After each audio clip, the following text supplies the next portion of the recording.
And I knew that if I went to college, I didn't have to be a hog farmer's wife.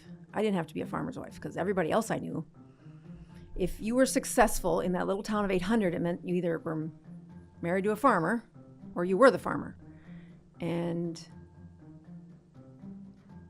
I did not want that.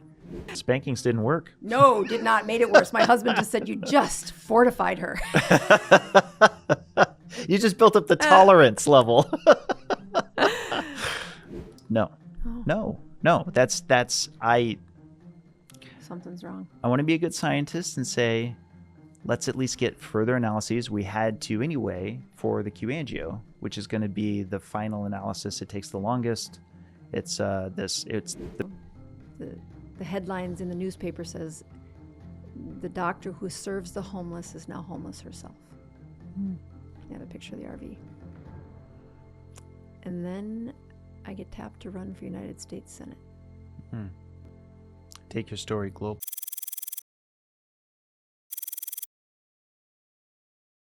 Tell me who you are and what you do. Oh my. I am Annette Bosworth, and I do good medicine. I'm an internal medicine physician. I have been in practice 25 years, which makes me 54. Wow, that's a lot. That's a lot. Yeah. First 50 years in South Dakota, minus a good decade out there for education in Salt Lake City. And I have recently relocated to the wonderful homeland of Tampa, Florida. Best move ever. Now, you're not just a doctor, you also produce videos. Yeah, right. So you write books. Yes. So truly introduction is, I love the Lord. I am a great wife and mother, and I turned out to have some fun things people like to read. So I'm an author. Over 1 million copies sold of my first book, self-published. And then I think God intended me to speak to people. I do a good job of public speaking, whether that's on a YouTube channel or a stage, or as a professor at the med school. Those are the places where I just always felt this is what I was designed to do. So, yes.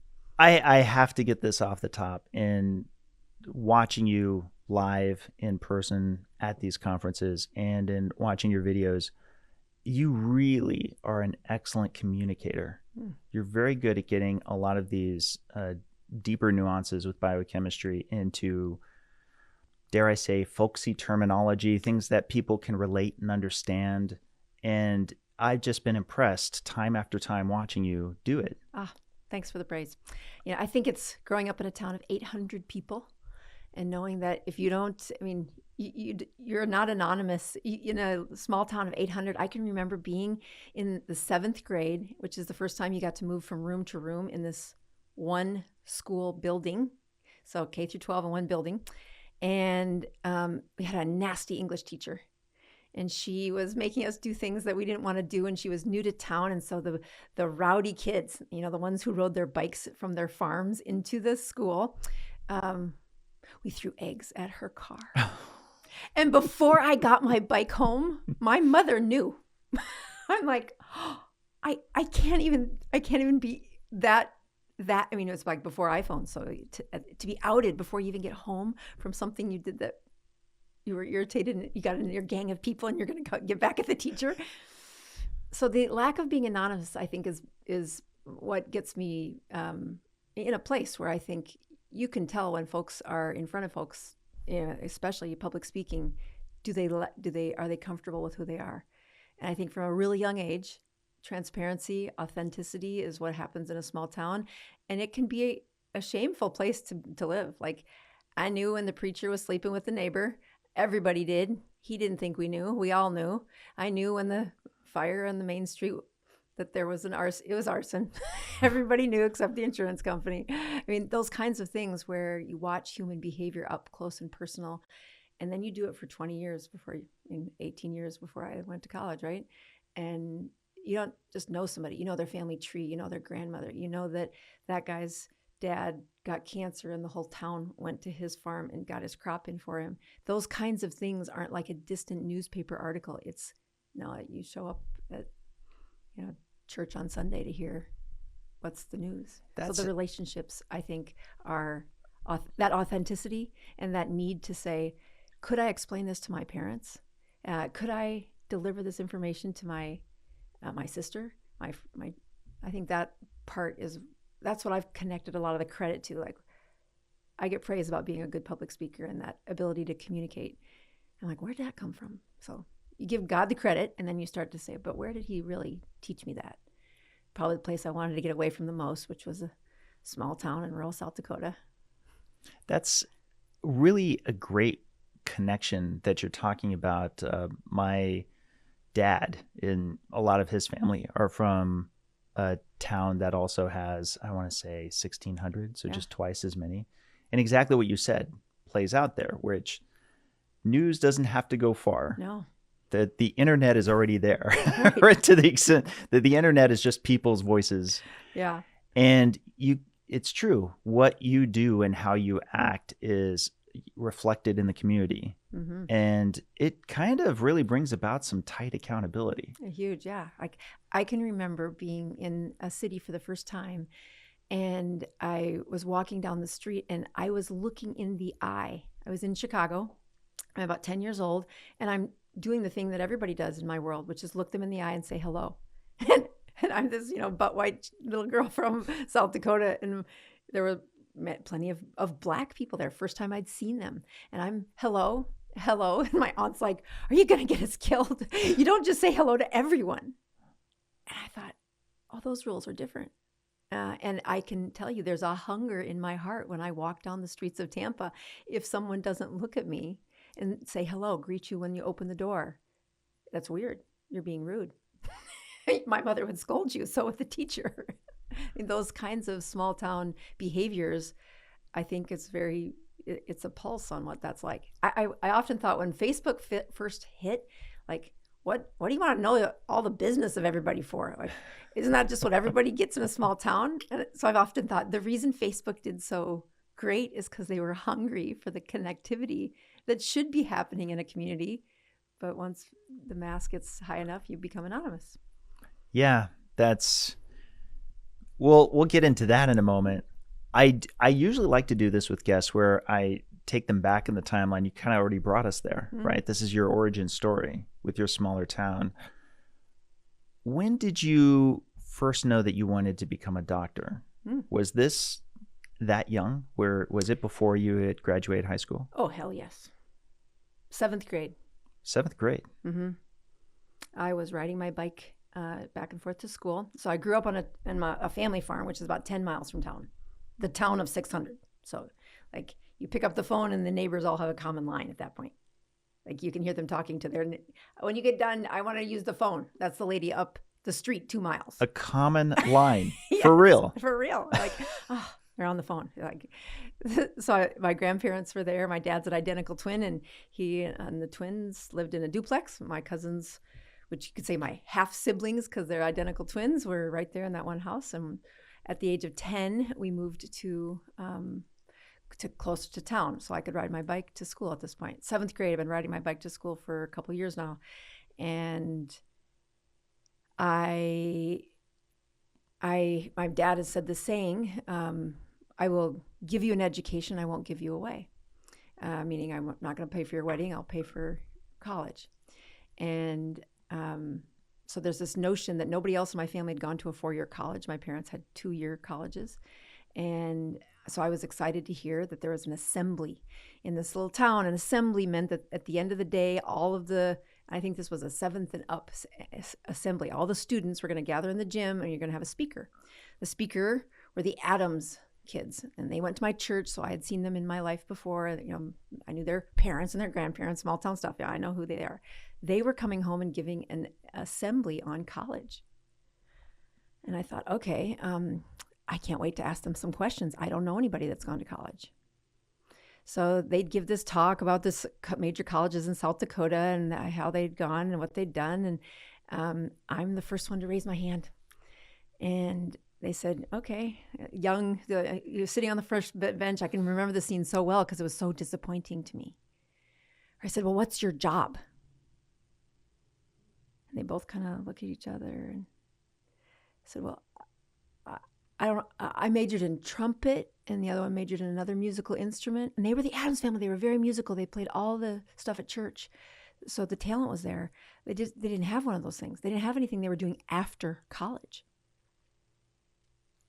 And I knew that if I went to college, I didn't have to be a hog farmer's wife. I didn't have to be a farmer's wife, because everybody else I knew, if you were successful in that little town of 800, it meant you either were married to a farmer or you were the farmer. And I did not want that. So I'm riding my bike home. I'm so like this is a missed truth. I thought truth was you got a college, you got a job. So I get to the end of my driveway and Time magazine is in the mailbox. And our driveway is a half mile long and it's a dirt road, and I'm good enough on a bike that I'm reading Time magazine with no hands as I drive down a dirt road. Okay, I'm that girl. And it said on the front, job placement or job satisfaction with training or so, with the education. So you go to the article and it says, well, if you did this training, would you get a job, first of all? And then would you like the job? So 7th grade, I'm like, what? This is 1985, probably. And it said at the top of the list, if you became a doctor, if you went to medical school, you got a job like 98% of the time, and there was something in the high 90s that you liked it. So job satisfaction was super high. Now, other things, you could get a job, but after 10 years, their satisfaction wasn't there. So this was a really high metric, like, well, that settles it. We're going to med school. And I told my dad that night. He looked sideways at my mother because, I don't know, he knows something I don't, but he's like, well, okay. I mean, I am the firstborn female. He's been giving me spankings for being too bossy my whole life. If you left a vacuum of leadership out, like if dad wasn't there, if mom wasn't there, I took over. I don't care if it was the grandmother's in charge or my aunts or uncle, I would just take over and boss you around and tell you what to do. And I was usually right. And so this little bossy, pre-pubertal thing of a daughter says, I'm going to medical school. And he just shuts up. Don't share your discouragement with me. A couple of years later, or maybe it was that next summer, he said, if you think you want to be one of these doctors, you should probably try out the bottom of the totem pole and see if you like it. And I thought, oh, experience. Let's do that. What's that mean? Well, there's a lady uptown who drives every day to Corsica, and she helps out at the nursing home. And she's a nurse's aide, but you could be the aide to the nurse's aide. Like, they pay you for that? Yep, I had to go to Sioux Falls and get trained on how to be a nurse's aide. And I thought that was very fancy. And I then rode my bike to her house so we could take off at 6:30, be there by 6:30 in the morning. So I ride that bike in the dark to her house. And then I would go to this shift. My job was to scrub their dentures. I had no idea that's what happened to teeth. Your cow gets bad teeth. You have an exit plan. The human gets bad teeth. You do that? That's the first time I'd seen that many dentures. I became obsessed with oral hygiene. Like, I never want this. Oh my God. To this day, my least favorite secretion as a physician is spittle. Like, if you have to extubate them, please have a rag ready. I'll deal with any other thing coming out of them, but that spittle gets me every time. So I did good. I liked it. I liked the people. I liked caring about them. I then did that sort of job. Even in undergrad, there was a nursing home attached to a hospital. So I worked at the nursing home on shifts throughout the school year, and then a couple of summers where I did some real time in the nursing home, and then moved to the assistant. I don't have a degree. I'm just a college kid. But then I was the assistant at the emergency room, and then I was the assistant in the hospital. They're all connected in one building there, so you kind of floated as somebody who did a good job there. And wow, I learned a lot about what it's like to get old. I mean, I had grandparents, but and I think you learn a lot just being a farm kid. Yeah, but it taught me a ton. Yeah, it's so crucial, and it was such a great suggestion, right? Because I'm growing up, and I'm getting what I like to call the Hollywoodized version of medicine, right? So if I've never been actually in one of these facilities, then I'm watching ER, I'm watching Doogie Howser, and it's all much more controlled. Just about everybody gets fixed up, and if Happy there's day ever after. Good yeah, ratings. if somebody dies, that's a special episode or something to that effect. But you don't really get into like the ground level back-breaking work like you were describing, such as scrubbing dentures. I'll bet that's never been in a single scene of any show or movie ever, right? And I mean, what I think the other part that the years of the nursing home taught me is it was a powerful what the staff talks about when they're not the doctor, they're not the shiny one. And I'm not blind to what I was up against. A rural kid from middle of nowhere. My science teacher was great. He did a great job of teaching me, but that wasn't anywhere close to the SAT scores that the rest of those kids coming from high-powered places with, help with your test scores, get the sexy numbers so you get into med school. That guy starts out biology 101 and says, one of you in this group of 500 will get an acceptance letter to medical school. And I thought, oh, snap. In the first lesson, they started using symbols for male and female. I'd never seen it. And I lean over to the lady next to me, who ends up being in my wedding, and said, what's that mean? And I am not, I just need to know, I need to figure it out. I'm not embarrassed. I just need to figure it out. And she's like, you don't know that? I'm like, she sees the terror on my face. And she's like, that one's a boy and that one's a girl. And so you look at like this place where the drive to get into medical school is nothing. And then you partner that with this experience of just serving elderly people and then watching what the staff says about the golden one that walks through the door when the doctor's here. Everybody, kisses his feet and he makes all the decisions. He just walks with confidence and pride down the hallway and everybody does what he says. And he's a good man. I think it was a good example, but it was also then the doctor leaves and you hear what they say. And they don't think I'm going to medical school any more than my dad probably thought I was going to medical school. So I don't tell people I'm studying biology, that's what I'm doing. And the wisdom that the nurses had, first of all, was something I will never forget. That the amount of people in a nursing home that never have a visitor. When the visitor comes, the administrator comes in because that's who's paying the bill. And you want to make this woman happy. The bed sores, the crippling deterioration of bodies, and this debate between the staff, which is, what do you think's better? If your body goes, but you're alive inside your brain? And that was Beulah. Beulah was a real person. She taught me a lot. She had a stroke, but she was a bossy firstborn girl. I don't have to look it up to know. And she's stuck inside a body that she cannot speak. She knows what she wants. If you put her socks on inside out, you did it right because the seams don't touch her. But you try to get an 75-year-old woman to tell me, why are you so upset? I just put your socks on. Oh, I put them on with the seams in, and she gets irritated by that. Took me the nurse had to save me. She's saying, don't put the socks on inside out. I'm like, there's no speech that you can understand that. She is completely alive in her brain.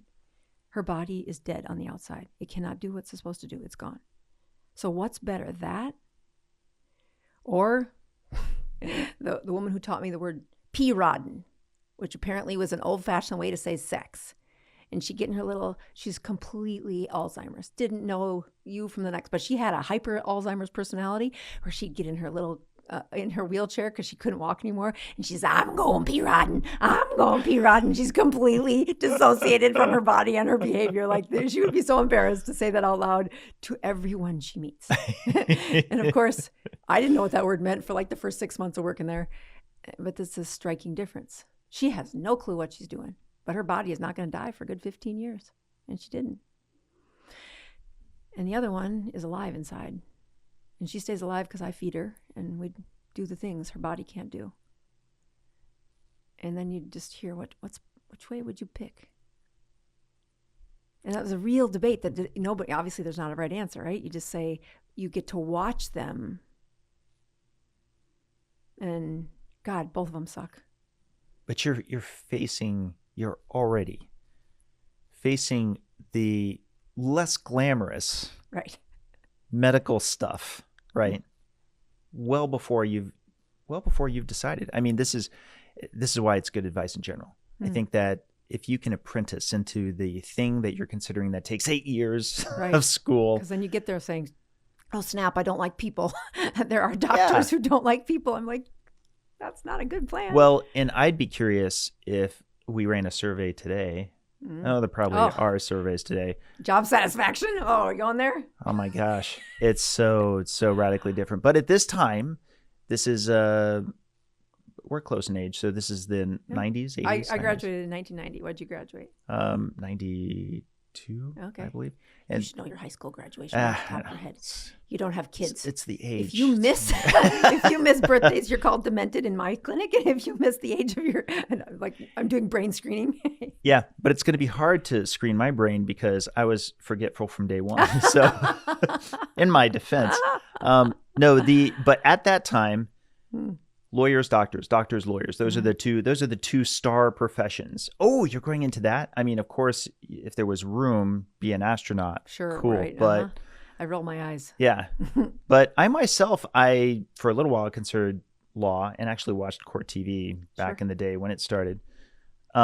The doctor thing or just any kind of medical profession, I did have enough friends and family that were connected to it that I was like, I don't know, because I knew then, given how much money you had to invest in yourself to get the education, and if you didn't have a full ride scholarship, I mean, you were looking at some pretty heavy duty debt that you would be stuck in a position where you'd need to then get that debt taken care of. Yeah, that's real. And therefore be just kind of locked into this trajectory. And I didn't know then just how many people I would eventually meet today who have that exact story for me, where it's real. Where you've got a serious level of doctor burnout because, and I want to get back to your timeline in a sec, but this is such a real serious issue because what they saw in their own circle of friends who were medical professionals then was a very different environment than what it is today. Right. Today, there's way more compliance effort, EMRs, lots of bookkeeping, lots of bureaucracy that was not there in the 90s, relatively speaking. Amen. No, they're 100% true. You wanted to go and be a healer. Right. And do the healing work. Or I didn't want to be a hog farmer's wife. Or you didn't want to be a hog farmer's wife. I do think motivation is two things. Like I had a desire to do good, to do great, right? I mean, really, the other part I think of a small town world is I wasn't the smartest one in my class. I was in a group of 21 kids, and I can remember my dad sitting on the bench before I was about to go to 7th grade. I just finished 6th grade, and I moved to the cool kids' room in the basement, had a waterbed. I just moved in. It was like a different chapter for me, right? And I didn't have a dream of medical school at all at this point, but I'd been the farmer's kid, and my grades in grade school were average. C's and B's. And he came and told me a secret. He said, you know, nobody knows what your grades are up to this point. You get a fresh start. And I loved being good at something, right? And so you see this moment where you say, oh, he believes it. He sees something in me. He believes in me. I really appreciate the moment because my dad is a strong farmer, doesn't use a lot of words. This is a word. He's not ever come to my basement and sat on my waterbed. I mean, I think in my lifetime, maybe 5 times he did this. And he says, nobody will know. I know you can get all A's. 4 point after that. Yeah, just like, oh. I mean, so the desire to be a physician came from, well, I want to do something hard enough that I'm challenged. I do this, right? That it's not just a cakewalk. So that inspired me, but I did not want to go back to the farm. You know, I want to absolutely emphasize, this is a thing that's come up a lot that I've discussed with some other guests, but parents, please hear what you just said, because so often a lot of things hinge in a child's life from those early wiring experiences. Amen. When you know your parents have your back, and when you know they're thinking about you and exactly what they can say, what they can do to be the biggest supportive force. Right. That, just knowing that, even if they're not great at it, Right. No, just knowing that they got a is wingman. so important. A dependable wing person like that is, you got us on the sideline saying we will do our part. I mean, it was a huge like I obviously 54 remember this moment. I can do it so clearly because even though I couldn't appreciate all the things that were happening in that moment, it anchored in my mind as one of these core memories that he believed. And I was a farmer's kid. This little small town, you were the smelly ones. You had the clothing that looked like farmers, so you didn't look fancy. There were the town kids, and that was a banker's daughter, and she always had pretty dresses and shiny shoes, all the things, right?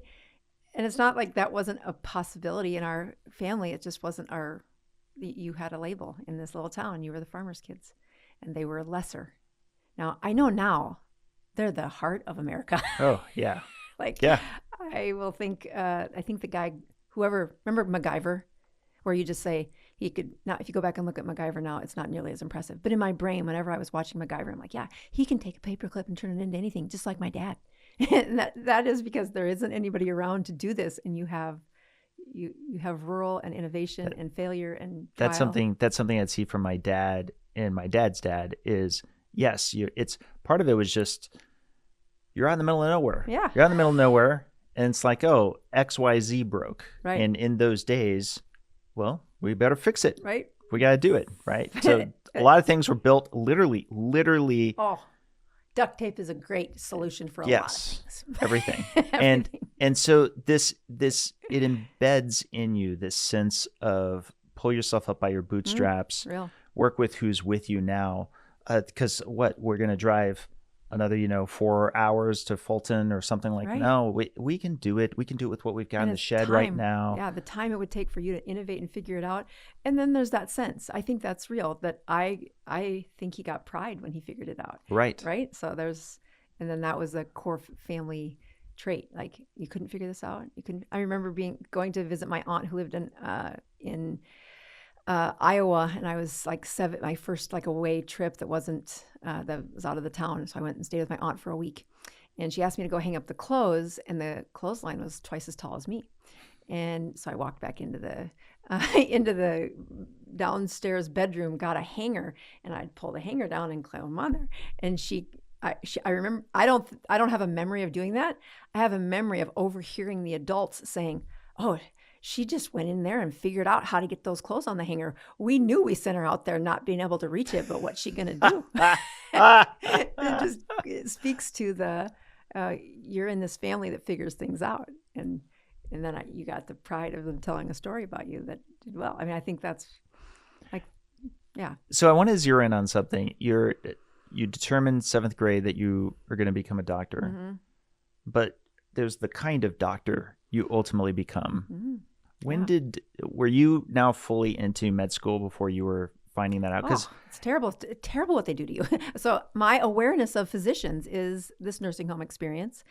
I had every one of my vaccinations from the county nurse. I didn't see a doctor. That was too far away. And Dad could do a whole bunch of things that he could do to cattle to you if you had a sore throat. You can't believe the things I lived through. Like, I'm pretty sure that was not good for us, Dad. but I didn't see a physician. The letter to medical school, my mom sat on a board for one of the rural hospitals, and she got me the ability to shadow a doctor for, I think it was 6 days. And he wrote the letter to medical school. He's still alive and serving that population now in Washington Springs. And he was this town doctor. And family practice is what he studied. And that seemed like this place where, you're going to be able to answer a lot of questions. But then you get into medical school, and there was this snobbishness about family practice. Like, you're the dumb ones.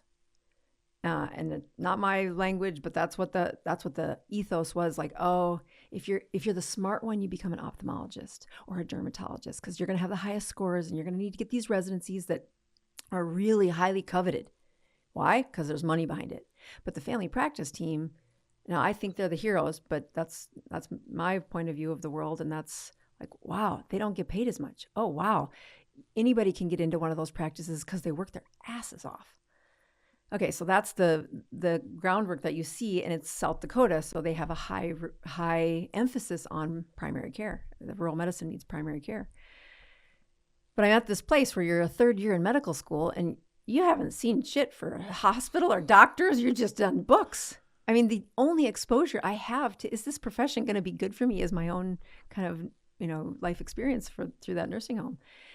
And they need you to pick a specialty in your third year. And I'm thinking, well, that's really stupid because I don't know what the hell I'm doing yet. And you hadn't yet done the, what is it called? The rotations between the different, that hasn't happened yet. Right. So you're kind of, I'm a book smart, in the book place that you've done this. Okay, get through that. Let's set the stage for the people who don't know this. If you go to med school, a lot of times they say it's fine if you're still figuring it out, because there's a point in time toward the end where you're going to, right before you get your MD, where you're going to rotate between these different versions of what kind of doctor you could be. Right. Right. And that's before you go to residency, because that's a good time for you to, you've learned enough of the medical, everything that you need to on the groundwork level. Now you can literally get hands-on and get a gist of a taste of these different components to find out which one of these specialities you want. And then determine residency where you want to go. Right. To where you get matched. You get 2 years to do that. Yes. Okay. So that's in the third year. They're asking you to, they plot this out. Here's your rotations. And they want you to be selecting the places where you want to do a rotation, a month-long rotation in the place you're going to have a residency, which is after graduation. But if you don't get on the list by the end of your third year, your rotations are taken up, all the good spots are gone. You have to make this decision about halfway through your third year. Well, heck, I haven't even seen half the rotations yet. I mean, I'm 5 months into the 12 months, and they're saying, but if you don't select now, you won't get what you want. And I'm like, well, that's good because I don't know what I want. It really was too early in the decision for me, especially when I think, maybe I was just naive. Maybe that was just, I don't know. So here's how I made the decision. So I look around, and I had a very unique third year. So maybe that's the other thing. There was Yankton, South Dakota had it's a longitudinal plan for how you do the third year, meaning it's a small enough town, I think 10,000 people, that you were assigned a internist to follow. You were assigned a family practice doctor to follow. You were assigned an OB-GYN to follow. And if your patient saw any of the cross specialties, you saw them with them. So you were assigned patients through a system. Now, the reason this works is because it was one system. And your job, the way you learned medicine was, as you had a patient, every diagnosis on their list, you had to give a presentation on. Like, you had to study the patients. It was great for me. I think it's great for everybody, but you had to learn how to learn. You had to learn how to look it up. And the test was often, here's the patient with the problem. Go do the search and find the article of what you should do with the patient. That was the test. Gives me goosebumps because I'm like, it's exactly what I do to this day. Like, thank you. The model was adopted by Harvard. They can do it for their system too, because they have the students in one system. And it was, you really cared about the patient. Like, I can tell you the first suicide death of a patient that I saw who had Crohn's disease. And I happened to get assigned, my primary person to follow was a gastroenterologist who was first an internist, so he's my internist. And here's this young kid, 20-something years old, and he had ulcerative colitis. And so it is just, the ulcers are full-blown, they are stopping stool movement, and they put him back in the hospital, and they give him a bunch of steroids, and they decrease the swelling. And, we tell him, eat this way, do this, take these medicines. And the biggest thing the internist was trying to talk him into, and the surgeon, because I would follow the patient to the surgeon, to the doctor, to inside the hospital. So I got to see his continuity of care. And he did not want to have a bag. He's a 22-year-old. I want to go out and drink with my friends. I want to be normal. I know him from the ages like late 21 to 22. And he's been in for a couple of flares, and they're just terrible. The gut shuts down, everybody fills him full of steroids, nothing by mouth, and pray to God the swelling goes down enough to move the stools along. Well, one time he waits too long, and he comes into the ER, and he is I mean, he's dying.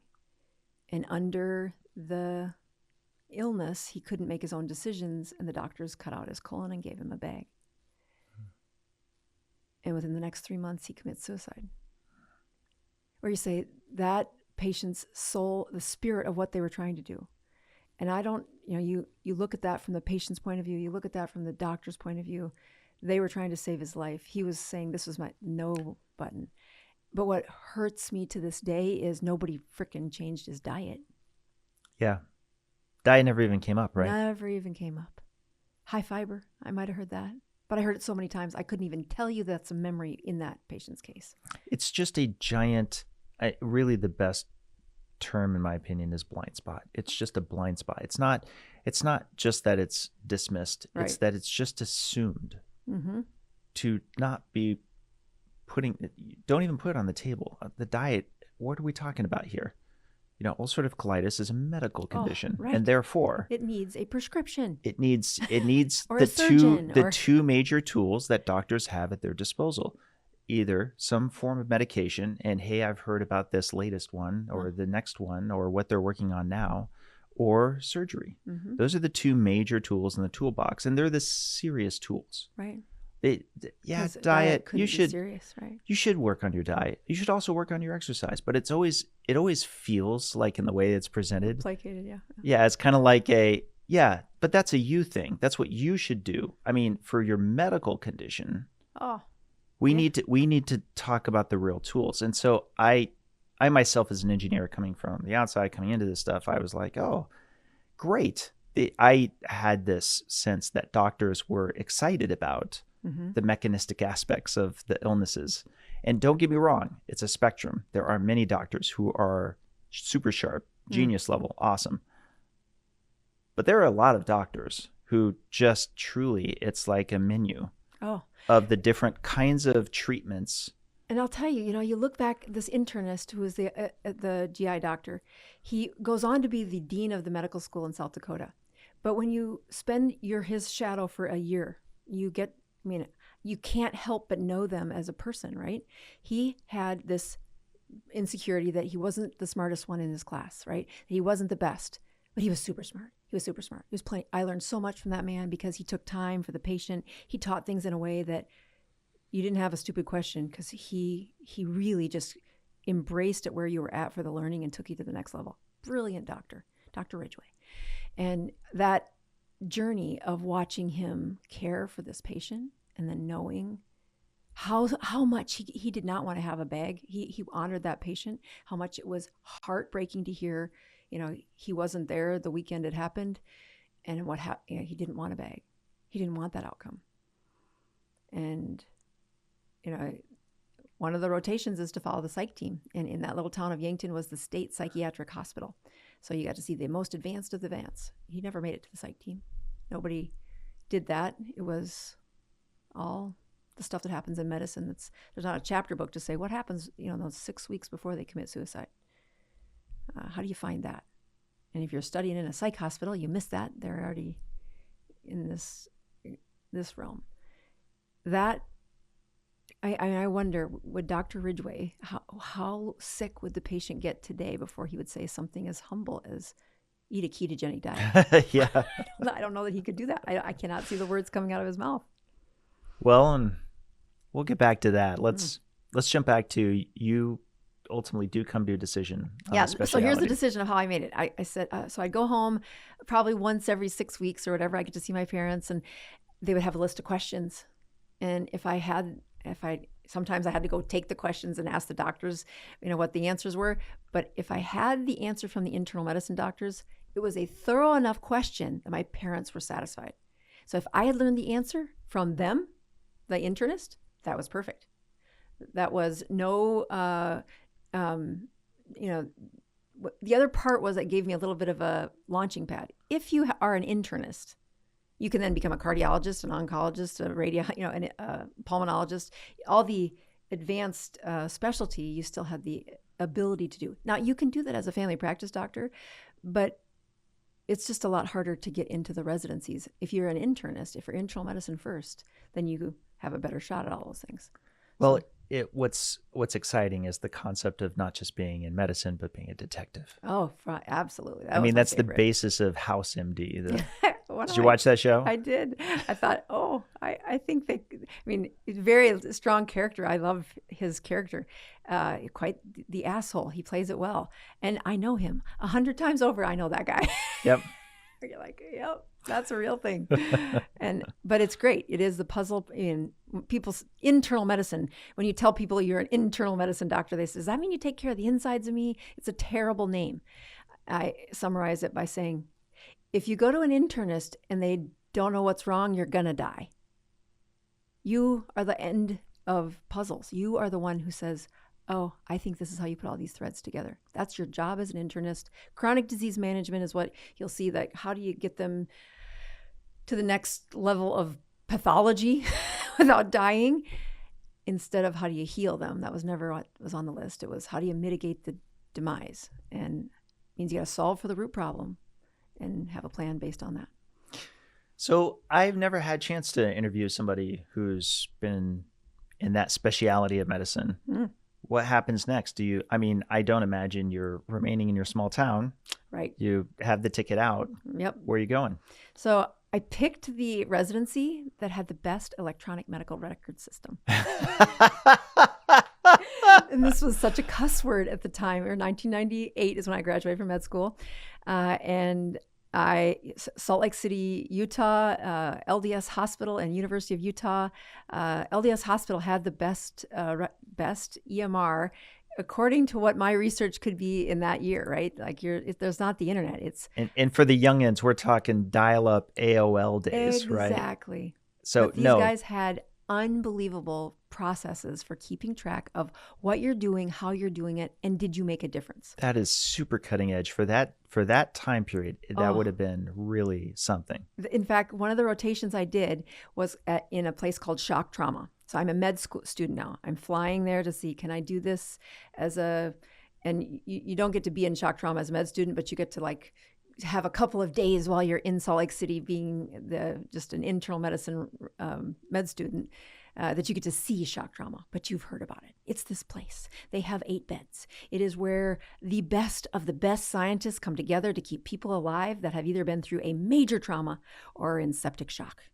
And it is, it gives me goosebumps to think about it. It is just a brilliant collection of minds that came together, led by the smartest of the physicians. They're very analytical. Everything has a calculation. You stand around that bed, and you go to an operating room and you learn to shut up, but because the level of brain and processes in an operating room is so far beyond what you can just shut up. You're not going to just shut up. Don't do anything to screw it up.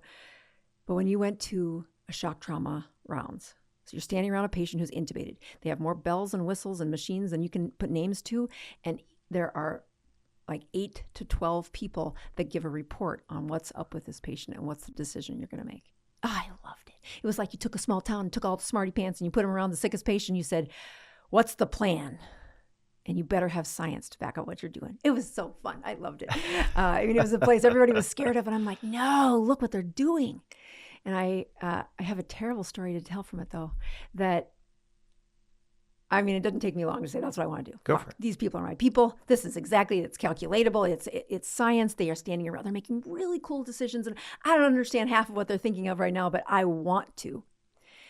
And we're doing a study that says, what's the biggest predictor of life or death outside of shock trauma, or through shock trauma? And this trial was happening before I got there, and it concluded my 3rd year of residency. And is it the protocol to get them off the intubator? Was it the antibiotics? Was it the physical therapy? Was it rotating them from front to back on all these things? And they're all very proud that this is under a trial. So you got to keep track of things, and you got to have that. And then everybody gets interviewed. And so anybody on the team, and take a guess. What is the biggest predictor of death from the shock trauma? Is it a blood marker? One more guess. Think soft science. Soft science. Oh. Home environment? Totally. If the physician or the providers were going through one of the top 5 life events, death rates increased. I found that out when I am vying to get this damn fellowship in that practice. And I'm pregnant. I'm going to have a baby in December. They hand them out right before the first of the year. Who gets the fellowship? It's third year residency. And I just think this is the best place. It's science. I was where I belong, and the answers are calculatable, and it's black and white. And they give you that. Like, if the physician's kid was in rehab, if he was sleeping with a nurse, if he was doing the things that took his mind, and it wasn't just a physician, it could have been a physical therapist. When there was higher life events in these people, death rates went up. Now, you can step back and say, well, duh, right? It's a lot of brain power to take care of that sick of a patient. But it was messy. It was not the answer I wanted. I wanted it to be science. Yeah. You want it to be this reference range? Yes. For the higher death count, but this is another thing I explore a lot here in this podcast. Like, even though we're going to be talking about nutrition, I talk a lot about the diet of the mind. Oh, man. Yeah. Because I feel like in the nutrition space, while there's a lot of excitement about dialing in the right macros, while there's, choosing between this brand and that brand and so forth, what's happening in your life, your state of mind, right, your habits, your culture, your supportive cast of spouse, children, amen. So there's etc. There are 7 pillars that I say, this is what healthy people do. This is what they look like. Right. And yes, one of them is your nutrition. But if you look at a life that doesn't have altruism, acts of service, that doesn't have, that, deals with life with substances that, dissociate you, that all of these are what take down health. So this is why I like your story so much, because I think at your stage, I would have been the same way, especially as an engineer. I'd be like, duh. Right. I wanted something much more quantifiable, and this study could have given us like something really concrete. Feels so woo, I remember telling my husband I'm holding a baby, and so the news comes, and then I have a baby, and I think of the role as my, I can go take this high-powered job, and it will pay off my loans. Great, it's one of the top ones, right? And I tell my husband, I think I want to do this thing called outpatient internal medicine. He's like, can't you look at dermatology? Your bills are still the same. I'm like, oh my God, dermatology is boring. They do 4 things and that over and over and over again. No, I'm not doing dermatology. Nothing against dermatology, but so then I take an outpatient job Monday through Thursday. I run an ER in Fillmore, Utah, from Friday night to Sunday night. And I love it because it's like the rural medicine I'm thinking about, but it's internal medicine, and you run in the ER doing all the stuff that I would have done in that ICU, intubations and the kind of things that nobody's around for 100 miles. But Monday through Thursday is outpatient internal medicine. I'm like, it's going to be boring. It wasn't boring. It was very much like my residents of the nursing home before they lost their brains. And I have this in my mind saying, so it was still with Intermountain Healthcare. And so you show up at a clinic, and I'm, young whippersnapper. I've got more energy than most know what to do with. And I said, I will start as long as there's a computer in my room. Nobody had an electronic medical record in this clinic. And I said, as long as that's there on Monday, I'll start. But that's in the contract. I'm not seeing patients without a computer. It is Saturday night, and I go to put some stuff in my desk. On Monday, I'm supposed to see patients, and I call the administrator saying, there's not computers set up yet. I think I'm not seeing patients unless that's there by Monday. I didn't see patients on Monday, but by Tuesday, they had the computers in there hooked up to the EMR. So I can see what was their stuff in the hospital, do the stuff that I've just been trained to do. I'm not going backwards. But what I didn't know is I'm a female in a Mormon clinic, that it is the #1 female depressed market in the country, and that I took over from a retiring Mormon physician who did some things that old doctors do. Give prescriptions when they probably shouldn't have, refilled things they probably shouldn't have. And now those are my responsibility. And I'm like, we're not doing this. Utah may be number one in its like lack of alcohol consumption, but it was number 50 in the benzodiazepine consumption. So you put booze in a pill and you tell the preacher from the Mormon church that it's not alcohol, it comes from the doctor, and suddenly you can have all you want. That's a theory, not a very well proven theory, but I'm like, no, we're not doing this. That's bad for your brain. We're not putting you on chronic benzodiazepines. And the first few months I'm there, you get a report that comes out saying, how good are you compared to your other physicians? So it's called pay for performance, much different than what I think that word means today. But it lined up all the people in your practice that had a Medicare diagnosis of diabetes or high blood pressure. And it said how many people had the blood pressures controlled at the last visit. How many people's A1Cs was less than 6? I mean, 7, I think is what they of the 50 physicians, they de-identify you and show you a number, but I was the worst one. Like I had inherited this practice that said, oh God, that's embarrassing. We got to fix this. So I'm trying to get people to take their medicines and do their things. And what I notice is they're so stinking depressed. So like about the 3rd week, I said, we are going to screen every patient for depression. It's like you're checking them in, you're taking their vitals, you're doing their blood pressure, you're making them answer these 9 questions for depression screen.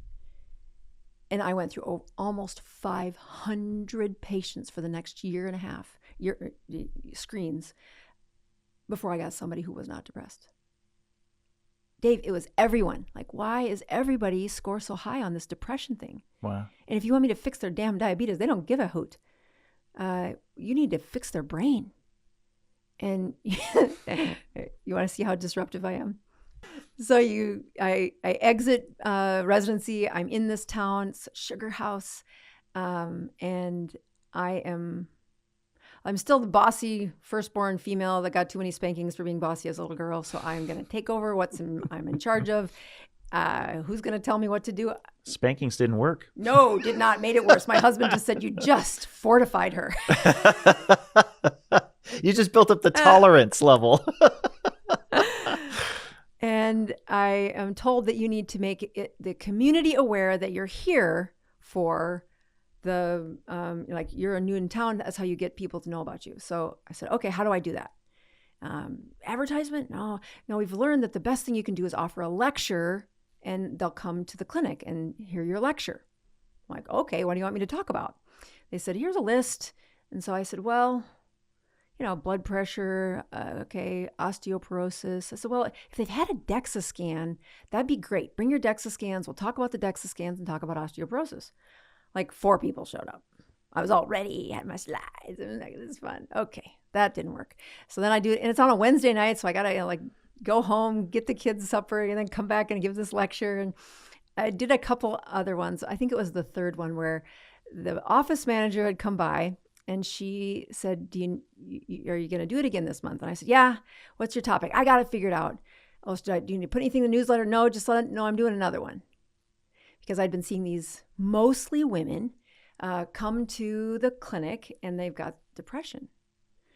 And I'm doing a full history of their life. I'm like, you need some joy. When's the last time you had an orgasm? And there were many who had never had one. Oh, wow. And I'm like, well, there's your problem. And so, I mean, the first couple of them, I said, I'm going to write you a prescription. You need to have 3 orgasms a week. And they're like, kind of like, no, I can give you some Prozac, but it is not going to do nearly as much for your brain as routinely having dopamine, like the real thing. Well, by God, their husbands came in next time saying, let's talk more about this. And I don't know. I don't think I'm doing anything wrong. I think you're the primary care. You need to talk about this whole person, right? And you can't say, go out and volunteer for the Humane Society to get dopamine. That's an advanced skill. But there is a primitive one that an orgasm is going to fix a lot of shit, lady. And when you tell me you don't know how to have one, and then I thought it was a fluke, and now I've got like at least 4 that I know have said this to me. So I decide, well, that's going to be my next lecture. We're going to talk about the female orgasm. So I take the kids, I get done with the clinic, it's Wednesday night, I go back home, I get the supper on, and I come back to the clinic, and it starts at 7 o'clock, so I get there like at 6:45, and there's a lot of people in the parking lot. I think there must be a board meeting, because those happen on Wednesday nights too. And I get upstairs, and Packed house. Every seat is full, and it's standing room, and I'm thinking, oh shit. And like, my slides are going to be, well, I mean, I'm just... Okay, in the spirit of teaching, I did a great job. And it was the first real signal, though, that when you're trying to take care of people, you can't just throw these prescriptions at them to get them better. And of course, I don't tell them to tell anybody about this. I said, look, there's probably going to be 4 of you there. I've got a few other couples. If you think somebody else is interested, you're welcome. It's an open forum. So there was no advertising, but holy shit, was my schedule full after that, that you're looking at a whole person. And how do you get a brain to wake up? And one of the best parts about shock trauma is that's where a ton of that education came from, was you've got an injured brain. How do you get it better? And none of it was nutrition, but there was some other stuff that said, you better sleep deeply. Better not wake up. Better be refreshed when you do wake up. You're going to know the tolerance of how well your brain's doing with the focus before you feel your first sludge in a day. Those kind of things. Like normal, like you don't have to be a doctor to learn that, and you just sure as heck don't need to be a doctor to feel that was true. But sleep medicine was a big part of that ICU training as well. Like to get the fellowship, if you helped out the sleep lab, you got a few golden points to try and get the fellowship. So here I am entered into this primary care, high substance abuse by prescription in the name of benzodiazepines, lots of depression, and I am competitive. I have the shittiest score out of 50 doctors on their A1C and their blood pressure. And this is like I think the 3rd or 4th point in going through your background, where if you were a different person, you might have been like, well, forget this. I just got a bad draw with this patient pool. I'm just going to, maybe this isn't for me. I'm going to move on. A lot of people might have taken that route. You said, no, I'm embarrassed by this. But on top of that, this is more than just an ample opportunity to figure out what the heck's happening. Right. The thing you just mentioned is also something I'd never heard before, but makes a lot of sense. If you're in an environment for which it's frowned upon that you drink, but you can self-soothe in the way that people drink with medication. Oh, but that's okay because it came from a doctor. Go back 100 years, you'll find all kinds of abuses that as long as it was from a doctor, it was allowed. Oh, for heaven's sakes. It's like they're like a priest. What they say is unchallengeable. Right. And no, getting back to your core message here, ultimately, you've just got to get to the root cause. You've got to. Right. Right. I mean, I think, there is a huge space in medicine that is outside of traditional medicine, and doctors are afraid to enter it. Like we look a lot around, and I was joking with Dr. Tro and Dr. Sivis that we're not in competition. We're drowning with the amount of services that could be provided because there's only a few of us doing this on the outside of medicine. And you look at what is so soul-sucking. I mean, I was clearly built different from the first day I entered that clinic. I was not the Mormon. I was female. I got scolded about saying the F-bomb to a patient once that I thought, she said it first. We were having a good conversation. She knew what I was saying. I'm also willing to bet you're the first, maybe in the state, to give lectures on the female orgasm, just going out on a limb. Yeah, there was never in writing, thank God. But you're seeing results, right? Like that's, again. It was truly amazing. Like they did, I mean, what happened there were, I don't think I taught the orgasm and all their depression scores got better, but I do think they started to say, it's your responsibility. You're coming to me asking me for this prescription to be better. You are in a community where you can't hardly enter the city of Salt Lake City and miss the service-orientated culture of the Mormon church. So there's plenty of opportunity for you to live in a space where your body, soul, and mind are all being activated, but you are failing. You're failing. And that recognition that you think you're going to have it satisfied by me I'm going to try to point you in the direction of you got to self-solve some of this. You are in charge of your destiny. And I took over a practice where the prescription provided it all. So it is, you can't get opposite ends of the spectrum. He was at the end of his career. I'm at the beginning. He didn't give a shit that he was number 50. I'm like, we are not being 50. We're going to fix this. And to take a left turn, I did try to get him to check sugars and do all these things. And you're like, they don't care. How do I get them to care? Oh, they're sad. They're depressed. And so you throw some antidepressants at them, but that's marginally improvement. That's treating the symptom. Yeah, right. And even then, not that great. Not that great. Yeah, so reach for an orgasm. That's fine. You mentioned checking blood sugars. By this point in time, had you been acquainted with the low-carb diet? Nope. So I was on the Dr. Phil show once, and it was in the year where he was doing that. The first couple of years, he was teaching people Biggest Loser. So he was kind of the mastermind behind Biggest Loser. It was the year before he was doing that. And I am now, I think, in my second or third year of outpatient practice. So I've got a rhythm. I'm no longer number 50. I'm highly competitive for outcomes. And I realize you have to get these patients to lose weight, and nobody's taught me anything about how to do that. So I'm looking around, how do you do this? And remember TiVo? Oh, yeah. Where you'd record something and you'd come home and you'd watch it on TiVo. Okay, so... Like in the days of the phone book. And so I would have my husband record Dr. Phil because he had this series on weight loss. And I'm not kidding. You go to the nutrition books and ask how to get people to lose weight, and you're like, yeah, this is not going to work. Oh, this is not going to work. But Dr. Phil was saying things, and I'm like, no, that's going to work. He's got a language that is straightforward. It is not hiding behind some kind of recommended guidelines. He's speaking to the person, and this is going to change it.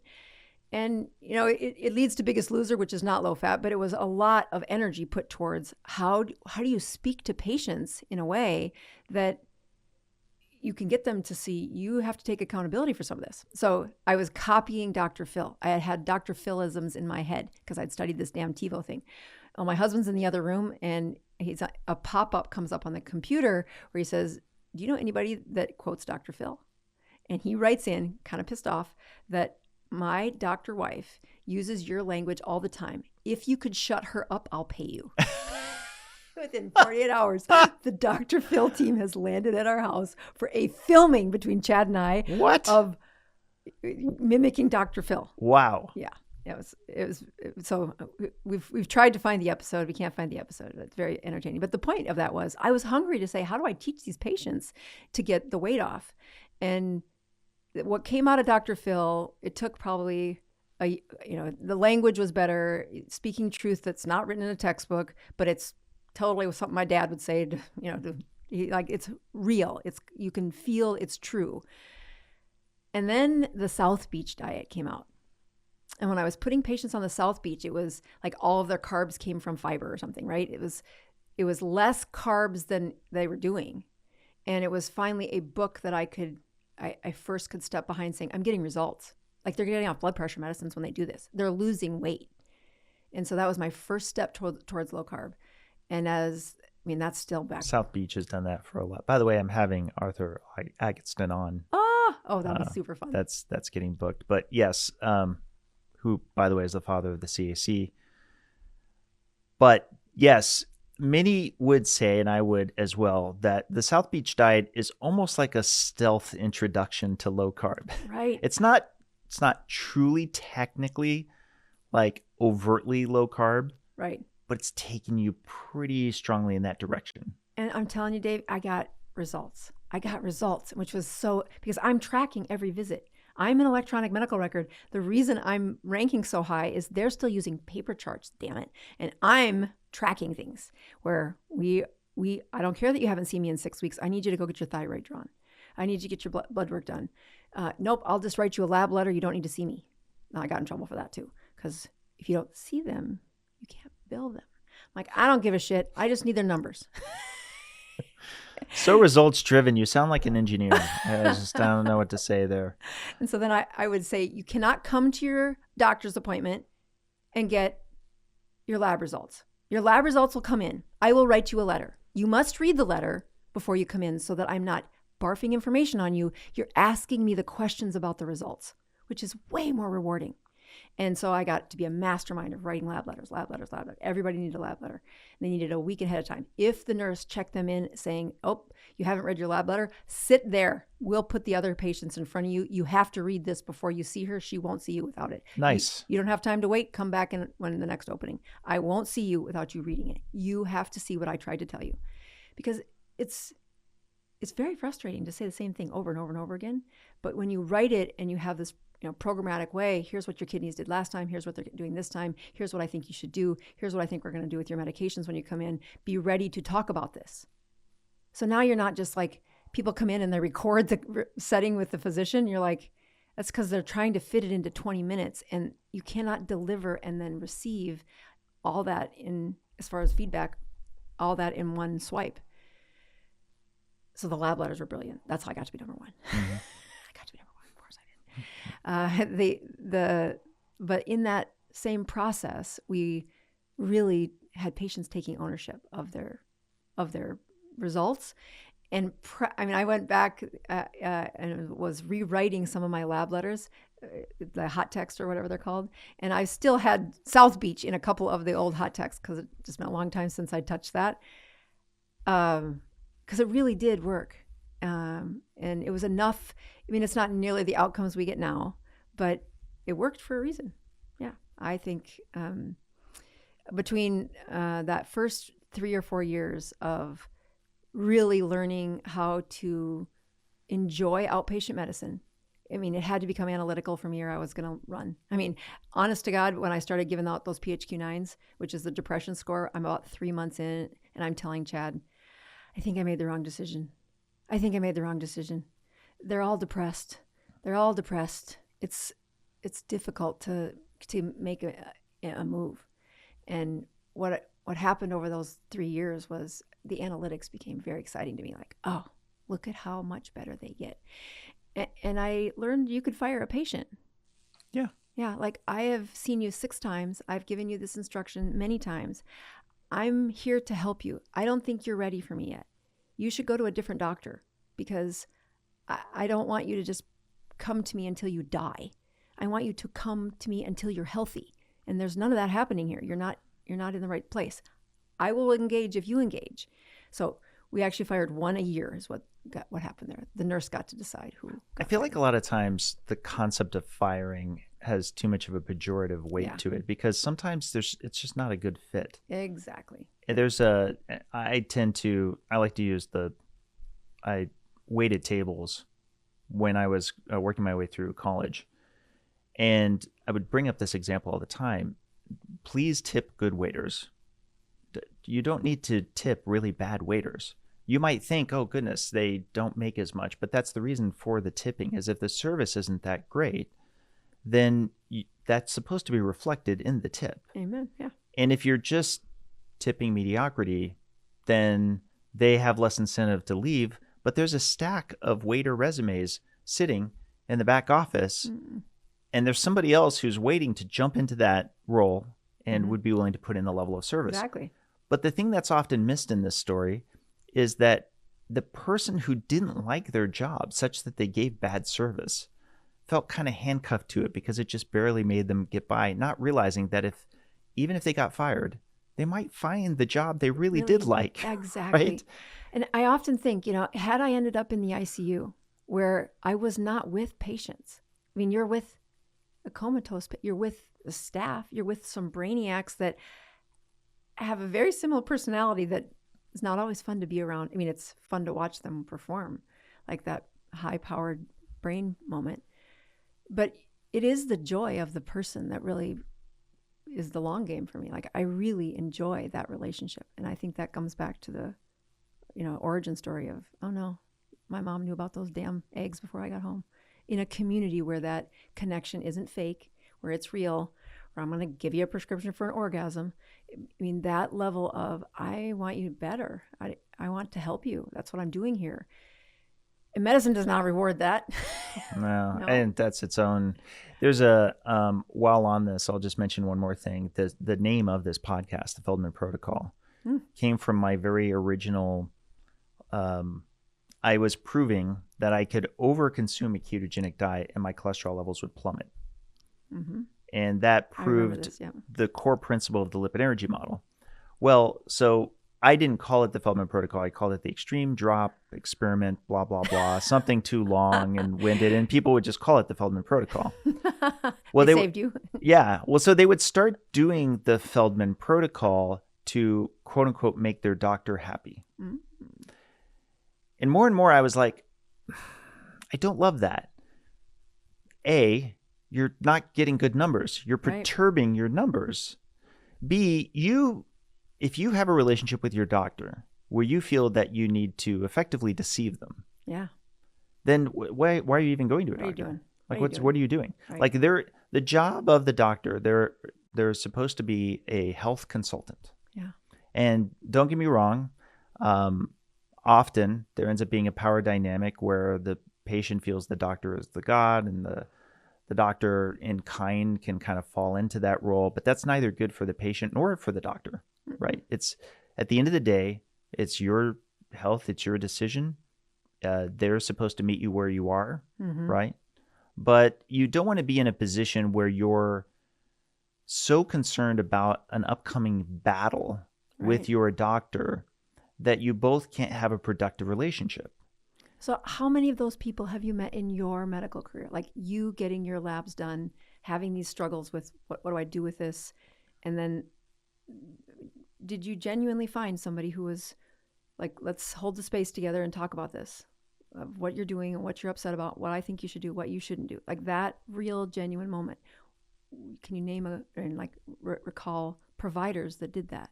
It's interesting because I would say if you were to put in a pie chart, I don't know, 80% of it was, what are you doing? These LDL levels are insane.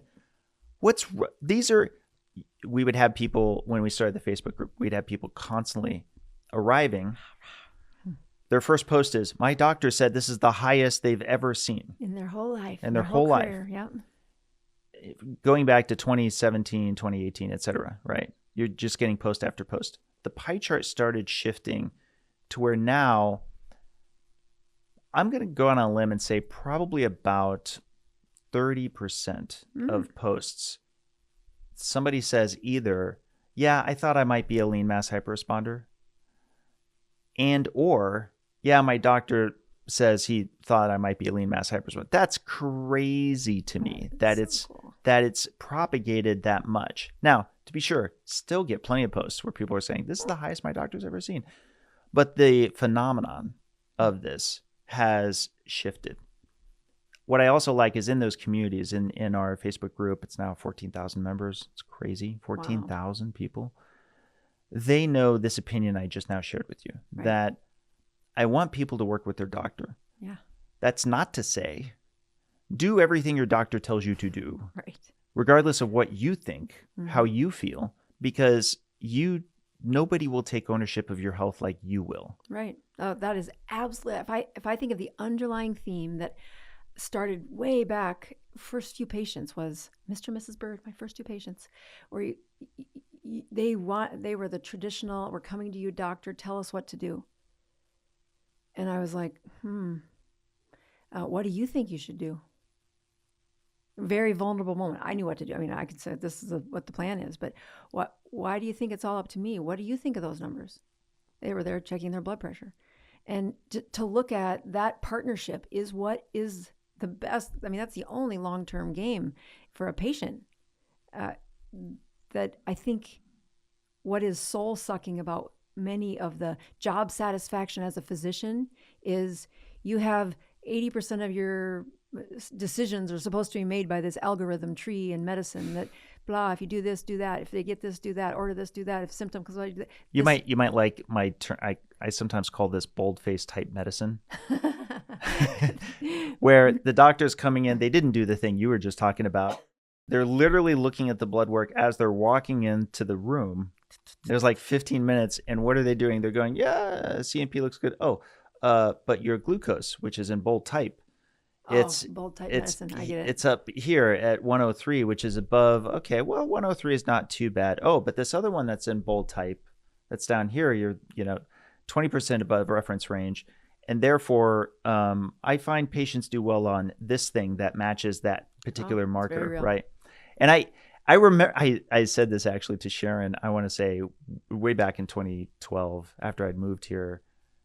And I didn't mean this as unkind as it's going to sound, but I genuinely said this. So I was like, given the several doctor visits we've done, I feel like I could just write a program that all it's doing is it's looking at the same thing, right? And it's just it's just a dispenser. It's like a little vending machine kind of thing that just rolls in and says, boldface, boldface, boldface.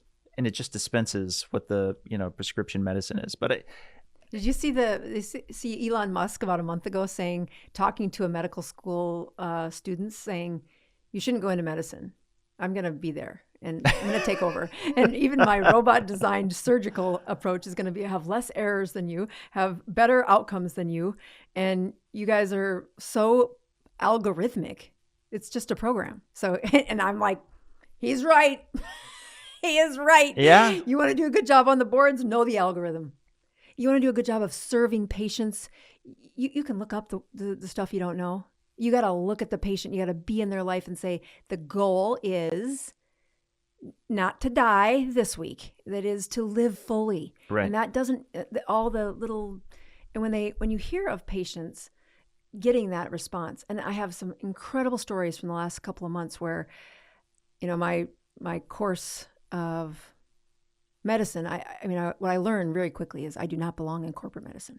Like, I am too much of a farmer's daughter to go to the MacGyver and say, well, how could we fix this? Let's do a lecture on orgasm. How do you fix the person? How get there in the real moment and help them? And so I win this little game, right? Best doctor, get this thing, help my patients. I get flown to the White House and I get recognized. And at which point my home state, South Dakota, starts recruiting me. And it's at a time where we've got little kids. Every vacation is taken back to South Dakota to see the grandparents. It's hard to say, well, raise your family with your family, right? Okay, that's not a bad thing. I love the best commodity of South Dakota is the people. I'm not going to hate that. But I'm used to getting paid well because I got paid for performance. And they want to take this paid for performance model back to South Dakota. So I show up, I get recruited, I get paid, good signing bonus, all the things. And they put me in a facility where it's all women's care with all women. And they want outcomes. Like, okay, just leave me alone. I'll get you outcomes. So I'm doing the same thing, depression screens, getting the whole patient cared for. And because I do all this prep work, like I send them a lab letter, same thing. You got to read this before you come. I will help you. That whole model of you're coming in to see me. It's a peak performance for me too. I know you, you know me, and we are going to make some decisions. There are stakes in this visit. And it's not, the first couple of weeks, they do the same marketing thing. Oh, come give a lecture. Okay, let's do osteoporosis. I don't do the orgasm one in South Dakota, or at least not to them. I did it to some church groups, and they loved it. Longer story there. Let's go back to the corporate medicine. Salt Lake all day long, right? But South Dakota, whoa. I don't know. Maybe it's because my grandmother lives there. I don't know, right? My in-laws are in town and they know everyone. Okay, maybe I don't want to be known as that just yet. But it is a place where so I tell patients to come to this lecture, bring your DEXA scan. This is the first time I get in trouble at this location. Bring your DEXA scans. We'll teach you what you're supposed to be doing. And so they did a really good job of advertising. And new doctor in town. Everybody needs a good doctor. Internal medicine. They liked that. So lots of things that were attractive about just the profile of who I was. They didn't know who I was.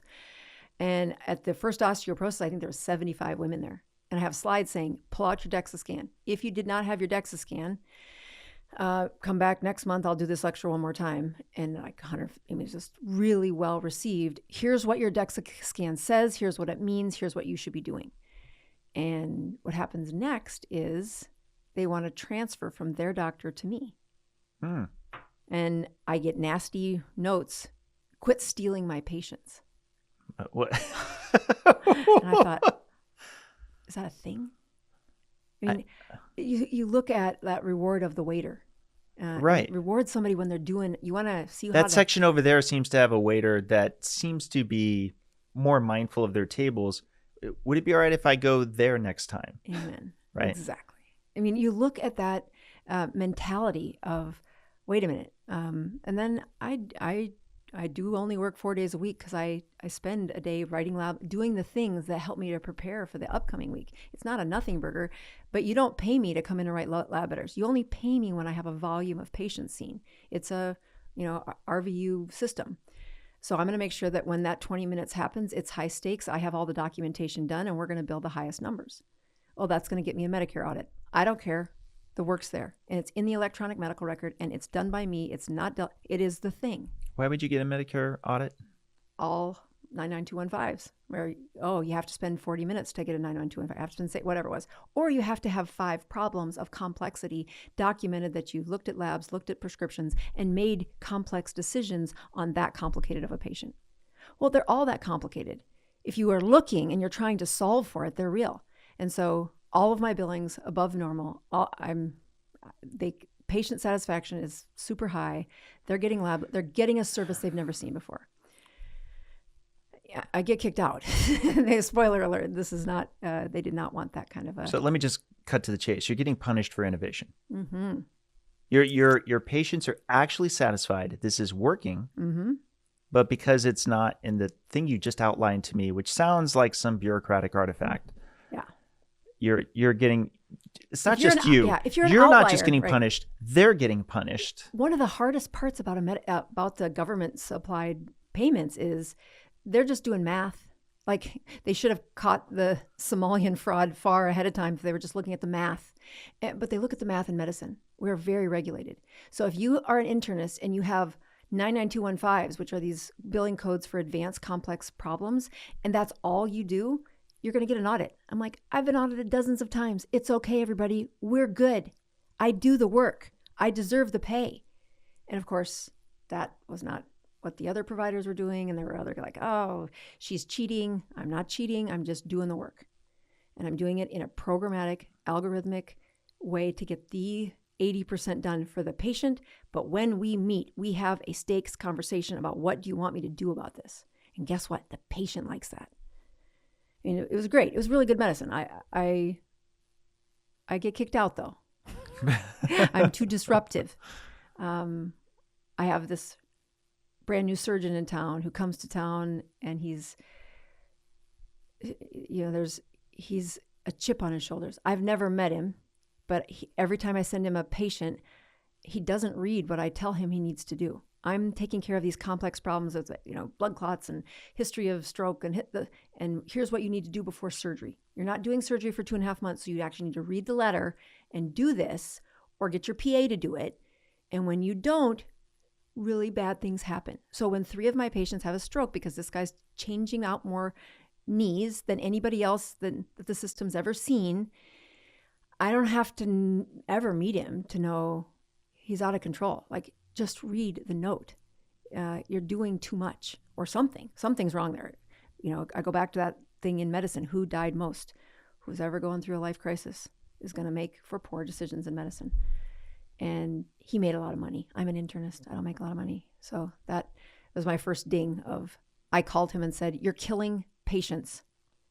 I said it straight to him. I did not do that. I said, if you don't listen, I can send this in an email to all of the administrators. And I did. The next one that died, I said, look, he's killing patients. And I got timed out for being disruptive. Yeah. The story of, trying to do something that innovative in a world that's not receptive of it, it was exhausting though. It was heartbreaking. Like, I was doing good medicine. It didn't turn into the impact in the system that I was hoping for. I'm supposed to actually do a mid-roll for Own Your Labs at some point. Let's do that. We Yeah. can do it. Like I just watched that on my site. You know that?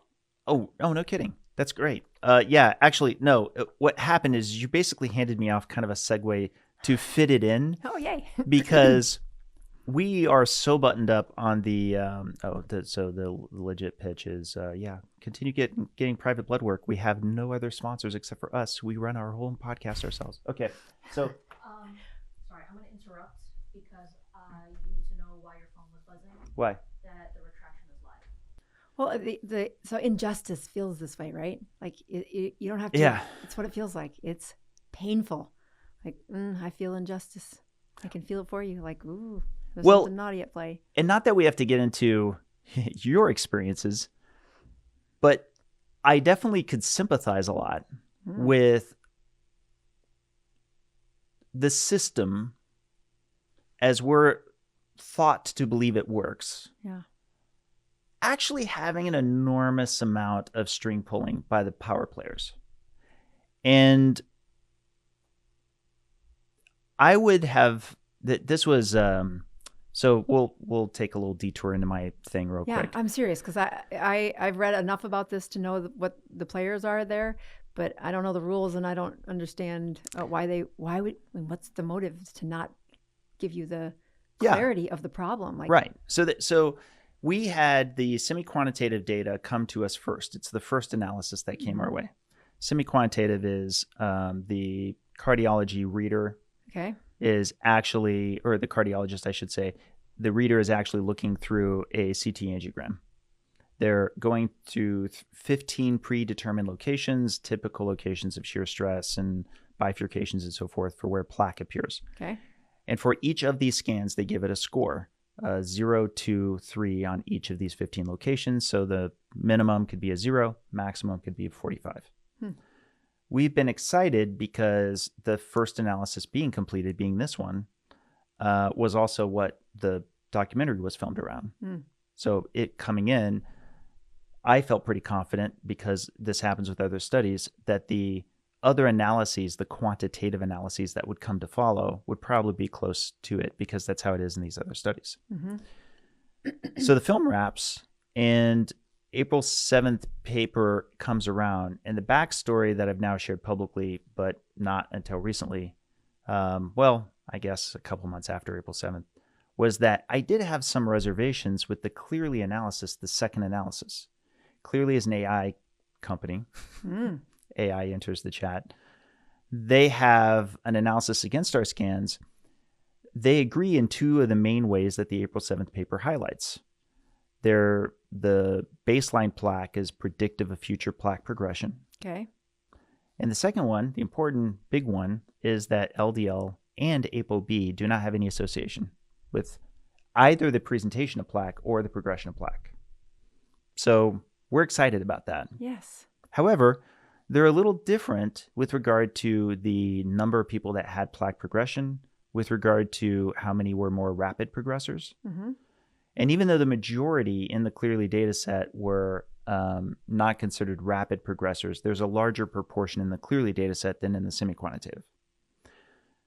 But I also had some concerns about the magnitude, relatively speaking, and the team at the time, this is before we published in the April 7th paper, so 9 months earlier, I believe, the team at the time said, first of all, everybody has very low levels of plaque. So the problem is when you're looking at relative change, it can be outsized, right? The other thing is that it's very heterogeneous. You know, some people are rapid progressors, some are not. I'm like, okay, but I'm concerned because of some things that I know from other studies, such as all other studies have some number of regressors. People who have less plaque, even if it's in the placebo arm. And frankly, that makes sense from a machine error standpoint. Right. So if you've got really low levels of plaque, I expect some noise. Right. Bidirectional scatter, we'd call it. So here's the noise floor. You have to get enough of a change that it gets above the noise floor. Right. Below it, you expect it to be more like 50-50. I've seen that presentation from you. Yep. Yes. I totally remember. Yeah. Yeah. So we don't see that with Clearly. After I get the raw data on not April 7th, but April 18th, because now it's published. I, as president of the Citizen Science Foundation, get the anonymized data. I get into it, and in 24 hours, I have a report that I'm already writing out, and I'm sending to Lundquist, and clearly I'm saying, something happened. yes, I have detailed analyses on a number of issues with this. And that report is still internal, but the two main things that I bring up that everybody can get right away is the one I just mentioned, the fact that they're all progressors, no regressors. The other one is the power of zero. You've probably heard of the power of zero with CAC. Give me that. So if you have calcification in your arteries, Okay. you're at a higher risk for cardiovascular disease. Okay. Just simply having it. If you have no calcification, if you get an Agatston zero, right, you're pretty decent chance that you have a very low risk for cardiovascular disease. Not a perfect one, but it's a very powerful predictor test. Mm-hmm. Yes. In the Clearly data set for our scans, people with a 0 CAC were 3.5 times more, had 3.5 times more plaque progression than those with calcification in the coronary arteries. That's the correct look. Yes. That's no. Oh. No. Something's wrong. I want to be a good scientist and say, let's at least get further analyses. We had to anyway for the Q-angio, which is going to be the final analysis. It takes the longest. It's the pre-specified methodology. Mm-hmm. But in the meantime, I'm going to Clearly and I'm saying, guys, just run a fully blinded analysis, please. We will blind it for you and then we'll run it through. And part of why I wanted the blinding was the fact that they were all progressors, that there was no regressors. I was concerned that It's a lack of blinding might be relevant.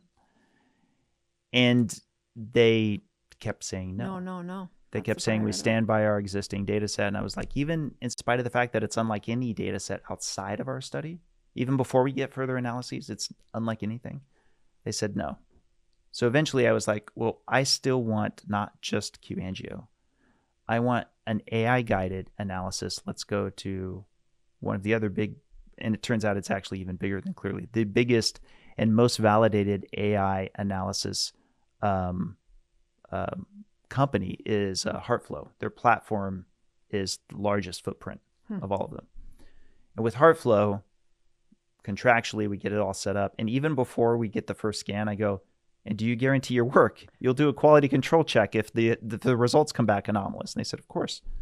Because to them, it was like, of course you do that. If there's weird results that you get, they want to, they want to guarantee their quality. By the way, they've never changed their position on that. And they still can't believe that I even have to ask that question.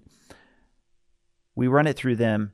The patterns I just described to you, including all the patterns in the report that I would have expected, match the other studies outside. Of course, people with the CAC that's positive tended to have more progression. Yeah. Of course, there were regressors. In fact, out of the 95 scans that qualified, 33 were regressors. Meaning the calcium got less. No, meaning the plaque total got less. Right. Okay, got it. Now, I'm intellectually honest enough to not run victory laps on the 33 because some of those are below the noise floor. So we don't know how many of those are true regressors. But to be fair, we also don't know how many are progressors. Right. And that's okay. I want to be down at me personally. I want my plaque levels to be so low in my baseline scan and so low in my follow-up scan that you cannot tell. That you cannot tell, right?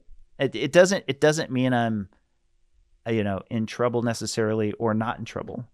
It's just that it's fine. You can say, hey, in this pilot study, we had people with such low levels of plaque that the change was not matching what would be expected by the lipid hypothesis, because people with sky-high levels of LDL did not have the expected plaque progression that you would absolutely expect given the present lipid hypothesis. And conversely, those people who had high levels of plaque on their baseline, such that we could see it beyond the noise floor, still had no association with LDL or ApoB. So these are powerful findings. But we're not talking about that so much. We're talking about Clearly, because Clearly became this huge wrench thrown in, right? So sad. Yeah, but this is the thing. The thing is, I fought for and got my way for us to release the data, the raw data, so that other people could run the same analysis I was running. Don't hide, just be transparent, right? Yes. Well, the thing is I'm already pro, like I want to put the data out, I want to put the code out as fast as possible. My research partners, they would say, could we please publish some papers on this before you do the full release? Because I'm talking them into doing a bunch of this stuff for free. They have a career to be mindful of. Right. I'm the engineer who's like, I'm paying it forward also. Right. But I like ultra transparency. I'm pro transparency, right? So I have to kind of work within some bounds there. But that said, that was the moment, Annette, that was the moment where I was concerned when I got to release the raw data. Mm-hmm. And even though other people have things like AI, they can run that, they can take that data set, throw it right into AI and be like, is this plausible for, given existing studies, how plausible is this for an increase in plaque? Because I'm not saying it's impossible. It's just so weird that it's not impossible for me to win the Powerball. right. Right. But do I think I have a pretty decent chance of winning the Powerball versus running all of our 100 scans through an analysis fully blinded where not one of them shows regression in spite of how many are below the noise floor? Yeah. I mean... So what do you think the motivation for, like, why would they, again, I find when I get to this choice point, humans have less malice than they have apathy. Like, not yes. being, like... Yeah, you and I agree on, I believe this is where you're going, this is where I'm going. A lot of what gets attributed to malice is often sloppiness, is often idiotic mistakes. For example, here's a possibility, and I'm not asserting this, but it's a possibility, which is maybe these, because every patient has an ID and the scan pairs are known, and that's okay. It just can't be that you know which comes first, which comes second. Whatever entity is doing the analysis, they're not supposed to know that in the longitudinal study. Okay. Right. Right. It's possible that with it being unblinded, even if it was unknown which belonged to which, whoever was in charge of it was like, oh, well, I lost the key pairings as to what the order was. But it's fair to say that probably the second scan will have more plaque than the first, and then they just auto-sorted it, right? Like this is, again... Right. No, I know. So it's, again, you're like, there's the answer is likely not somebody trying to do you under, but it is very likely to be that there was ignorance, there was apathy, there was, sloppiness in... Well, and this is where I'll take it back to the waiter analogy. Mm-hmm. I'm sure you've experienced this. Somebody's a new waiter and they're making lots of mistakes. Right. But they're owning it and they're Right. correcting it and they're on top of it and they're energetically learning as they go, or they're an experienced waiter even. They made a mistake and then they absolutely call out that it was a mistake that got made, and then I'm tipping the heck out of both those people, right? Because they're human. Mm-hmm. To err is human. Mm-hmm. Forgive errors, right? To the extent to where it's meaningful and how much it impacts the research, it hurt us for this period of time where we had data out there that we ourselves didn't believe in. But I kept appealing behind the scenes, and the lawyers don't want me to go too much into detail, but I kept saying, this is resolvable. We just need a fully blinded analysis. And if it turns out that something really funky happened with that data set, let's at least get to the truth. Right. Let's at least get to what the real answers are. Right. Because it is first of all, it's rare in 2026 to have anybody giving us some answers to questions that are not the dogma of, hey, this is what, the reason people even can say the word lean mass hyperresponder is you are this Pied Piper saying, like, give me some more satisfaction in how to think and talk about this. So to get and everybody will snub your nose, you got to have this double-blinded placebo. You got to have the right, okay, so you're doing that. But then to have it sabotaged by whatever human error just showed up.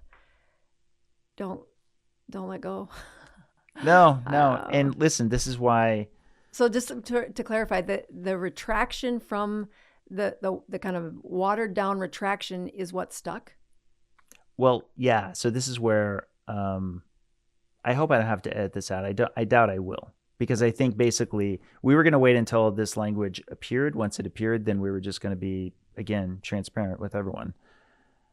Because we get to these additional analyses, Heartflow and Q-angio, agreeing with each other that there's a low level of plaque progression for a middle-aged population. That also includes, yes, some number of rapid progressors, which is going to happen with any middle-aged population. Right. But also a number of regressors that are confirmed regressors. So beyond just seeing lower numbers of plaque in the follow-up, but on top of that, I wanted to get confirmed regression. So Dr. Budoff and his team had a handful for which they actually themselves determined and then called it out, and it's actually featured in the movie. It's featured in the movie. That's the new piece to the movie, by the way. Are you coming to see it, by the way? And the one in St. Pete, I am. Oh, awesome. Yeah. Okay, so cool. I'm going to CAC. Oh, that's right. That's right. On Saturday. Okay. So after these confirmations, I now have not just all of the data that's outside of our study. I have all of the data. I have all the analyses of the same 200 scans to bring back to Clearly, and I say, please reconsider your position and let's move forward on this. And more lawyer back and forth, but the bottom line is we had to take no for an answer. I was like, all right, what no means no. We go to JACC Advances. That's the journal that published our paper. We say, unfortunately, given everything that's accumulated to this point, we've done our absolute best. But the Clearly data set, we cannot put our trust behind this paper. And so as tough as it is to have to request to withdraw it, that's what we're doing. By the way, here's the manuscript in turn that has all of the analyses that are fully blinded. As So what do you you see think's going to fit. happen next? How do you get what's the next step? What happens? Well, so then JACC Advances ultimately says, okay, will need to be a retraction. It can't just be a withdraw, replace. It have to be a retract and replace if it's that way or whatever. And they approved the retraction on January 12th. Okay. And importantly, JACC Advances does not tell us that it had any objection to the exact reason we're citing. As to, like, if there was a protest by Clearly or the journal or anyone, but frankly, at this point, it feels like the emperor's new clothes. Like everyone can see the nakedness, and nobody's right by this point in time, including all the way up until when we're recording this right now. There's nobody, even our strongest detractors, who are coming to the defense of this data set. I feel as though the curtain is fully pulled back, right? So we all think that's where the journal stands. Interestingly, though, the journal publishes an expression of concern ahead of the retraction. The expression of concern is a bit vague, though. And so Citizen Science Foundation, me heading up Citizen, to be clear, we're the ones who requested this, because that's not clear about the expression of concern. And they then come back to us with language that does not mention Clearly at all. It doesn't even mention what we were suggesting if they wanted to keep it, vague enough but still specific enough, which is just an AI-guided reading analysis that we no longer believe in. They didn't even say something like third party. They just vaguely state due to the methodology. Oh, boy. The word methodology, vaguely, right? It sounds like we could just be referring to ourselves, that our own messed up methodology is just so bad that we had to retract. Or at least I feel like that would be the ungenerous reading, easily taken up by, say, detractors, right? Feels like politics. Yes. Mm-hmm. So there are standards for a retraction called COPE. Oh, that's what you're talking about. Okay. Literally, it's like the guidelines for a retraction. And in those guidelines, it is very clear that you're supposed to be specific On why? as to why you retracted the paper. The journal should be specific, especially so it doesn't hurt the authors unnecessarily. Mm. It's like right there. It's right there in the language. And we brought this to their attention. Lawyers started getting involved as well. But ultimately they said, well, we're standing by this. And as I told the team, I said, we'll see what happens. But I said then, and I'll say now, before we see what happens next on the internet, we're recording this literally on the day that it got released, that it's a foreseeable misimpression.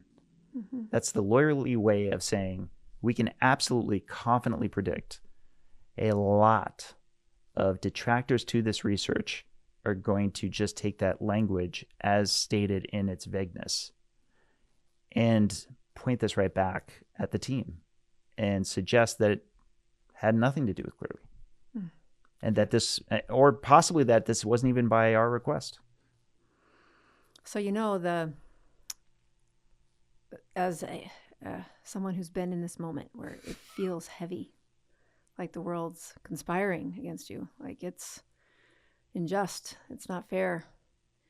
It is how you bounce. Like to be the face that says, look, you've got an incredible cause. You can feel that your purpose behind what this research is going to show is, it lights up your soul. It lights up my soul to watch you do it. And it's infectious. And you've heard the statement, culture's downstream of politics, meaning whatever's happening in the culture, you're going to find it in the politics. And then you can see the other opposite, where the politics continues to perpetuate a culture. And if you look across journalism and say, geez, is that where our most honest and transparent people are, which they're supposed to be? We find flaws all over that whole audience. Who were we to think it's not going to affect what's happening in our journals, in our medical journals? Right. And that the painful moment is we want the good guys to win, the ones who can stay the course, the ones who can say, look, this that sucks, but never waste a crisis. No, Dave. And listen, this is the time where rally your people to say, we can't afford to lose. This was unfair. And if you sit still long enough to see the steps, instead of just take the smoke and mirrors, because then Dave and his team get the Pinocchio nose. They were the ones saying something they shouldn't. No, you don't waste a crisis. No, and this is why I am so proud of all of the steps I just outlined to you. We bent over backwards to talk them into doing what I would argue, in my opinion, was just the right thing to do. Right. Just do the analysis that we were promised for our study. The journal taking the steps that they're doing right now, it's not ultimately a concern that I would have had before we have the social media presence we have now. Right. Right. Mm-hmm.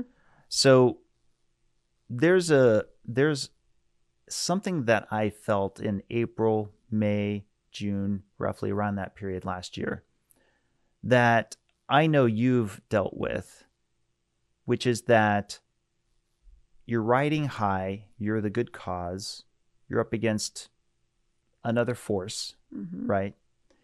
And then even if what's happening to you is so certainly something that you feel like, I'm going to get my day in court, I'm going to get justice, etc. For a period of time, you are still seen by a lot of people in the middle as toxic. Yeah, you're Scarlet Letter. Yeah, the exactly. Story of as old as time, right? Yeah, and so you end up in this weird position where friendships are strained. A lot of people second guess you in every decision that you've made. And why didn't you do this way? Why wouldn't you have had this happen this way? And at a certain point, you've got to say, look, just please take the time to learn every single thing about what has happened up until now. But on top of that, you'll find some people who may not have ever really been in your corner. Mm. And for sure. You couldn't really have known until something like this happened, right? Right. And so to that extent, it's the only time where you'll get that level of clarity. Yeah. Where you get to see the true colors. I mean, honestly, so you know my story. You stand in front of a world of politics, and I'm a doctor, and I've never run for anything in my life, but you say, they're making the rules about medicine. I run my own business. I would be a great representation for the state of South Dakota as a United States Senator because you're making decisions about how to do medicine. And I know in my heart, I'm good at this. And we happen to already be coming right up to that in the timeline, right? Yeah. So right. like as I'm walking through this, you then end up. So I get excommunicated from corporate medicine, which breaks my heart, actually. Like, Right. I want to be part of your club.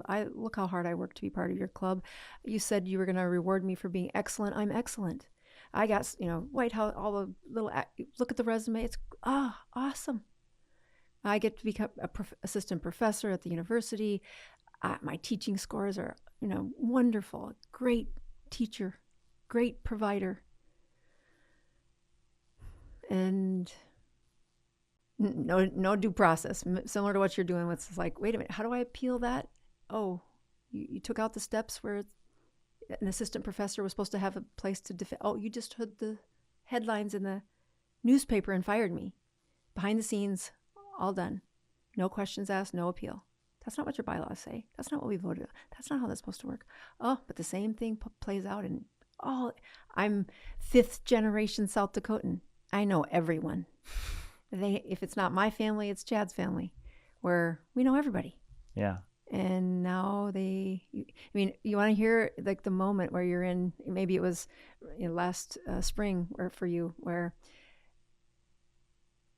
I had no dreams of becoming a politician. I had dreams of saying, no, what you're doing to my patients really sucks. What you're trying to do to Medicare and providers is, if you aren't using the math to try and make sure you can pass every audit, you scare the tar out of them because they've worked so hard to become a physician. And now one little audit removes all the payment.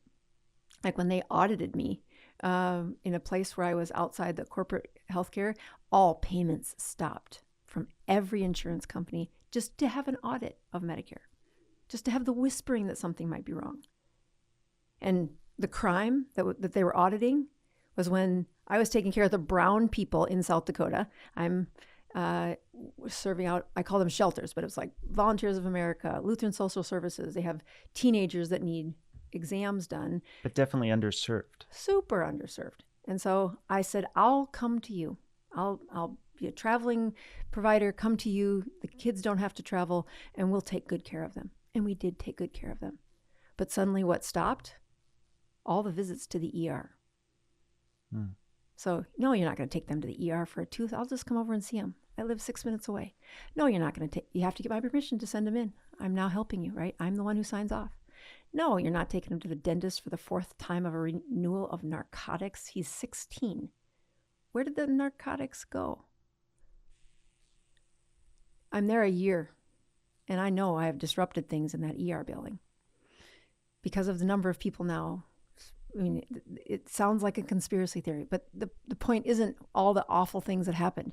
It's that as you're standing there, and I've been kicked out of corporate medicine, I have 2 years of non-compete, that I say, that's okay.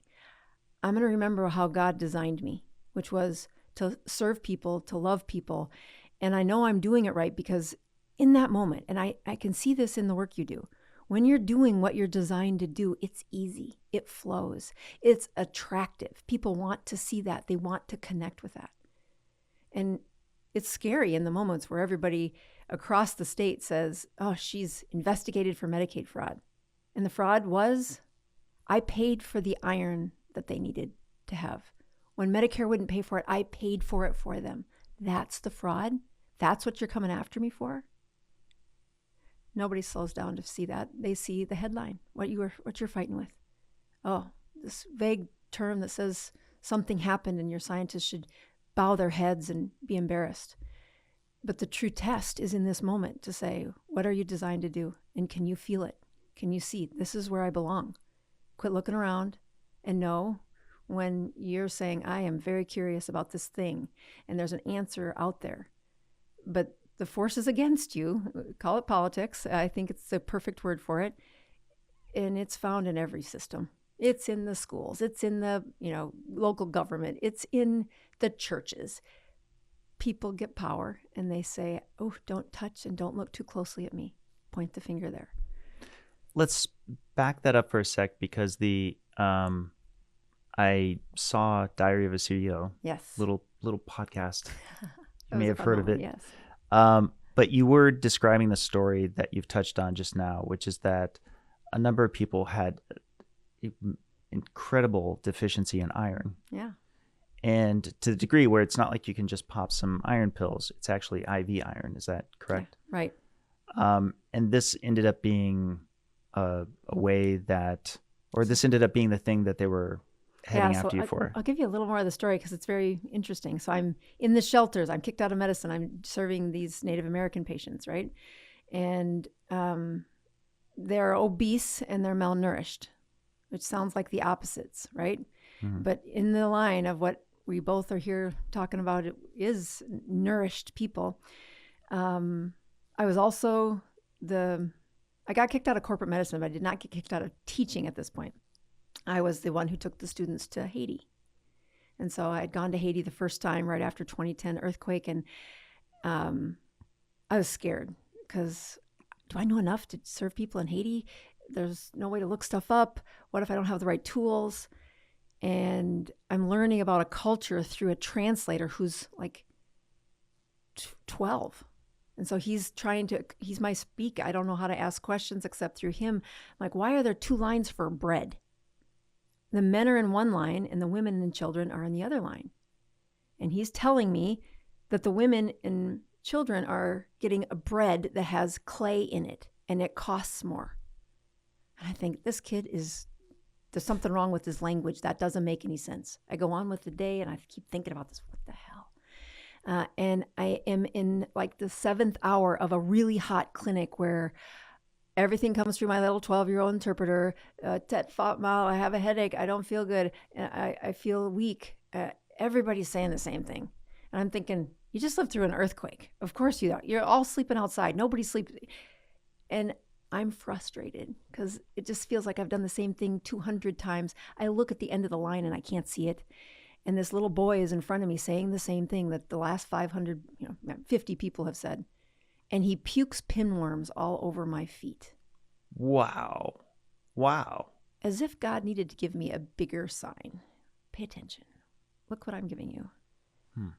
So if you've got pinworms in your upper intestine, they like to live in the lower intestine. They come out your bum. If you're puking them, it has to be such a burden of infestation. And instantly I'm like, oh my God, that is clay in the bread. It is the women and children. They have pica syndrome, which is this super weird, eat strange things like dirt and clay, and pregnant women who get really anemic can chomp ice at the end of pregnancy. That's pica syndrome. They're just really low on iron. It's not good for your brain, really not good for your body. But you do this weird thing where you eat strange stuff. And I did my first drug deal then. I told my husband, I need you to go to the Red Cross and get me some albendazole. It's a drug that they just chew it and they will kill the worms. We should stop all of our clinic right now because whatever you're feeding these people, if that's what's in their stomachs, it's just one pill. It'll be gone for 3 months. Go get me some drugs. And he's a good drug dealer, apparently. He got me a big bag of albendazole. He passed it out to all the people. But I head back to my world of brown people. And I'm in the shelter, and the woman walks through the door. She's 13. She's been sitting in that desk where she looks at the wall for 3 weeks. I'm not there every day, but I come back. She's in the exact same. What's wrong with her? I say to the worker. And the guy goes, oh, she's stubborn. She won't do her homework. I'm like, I've met stubborn teenage girls, and that's not what they look like. Let me see her. Oh, it'll take a lot of paperwork. She's already been seen by the ER. I said, no, I want to see her. Get the paperwork. It takes a few days. She gets back. My nurse comes in after checking her in and says, she just whispers. And I said, because she's scared? No. That's all that seems to come out of her mouth. So I go in there and I said, are you okay?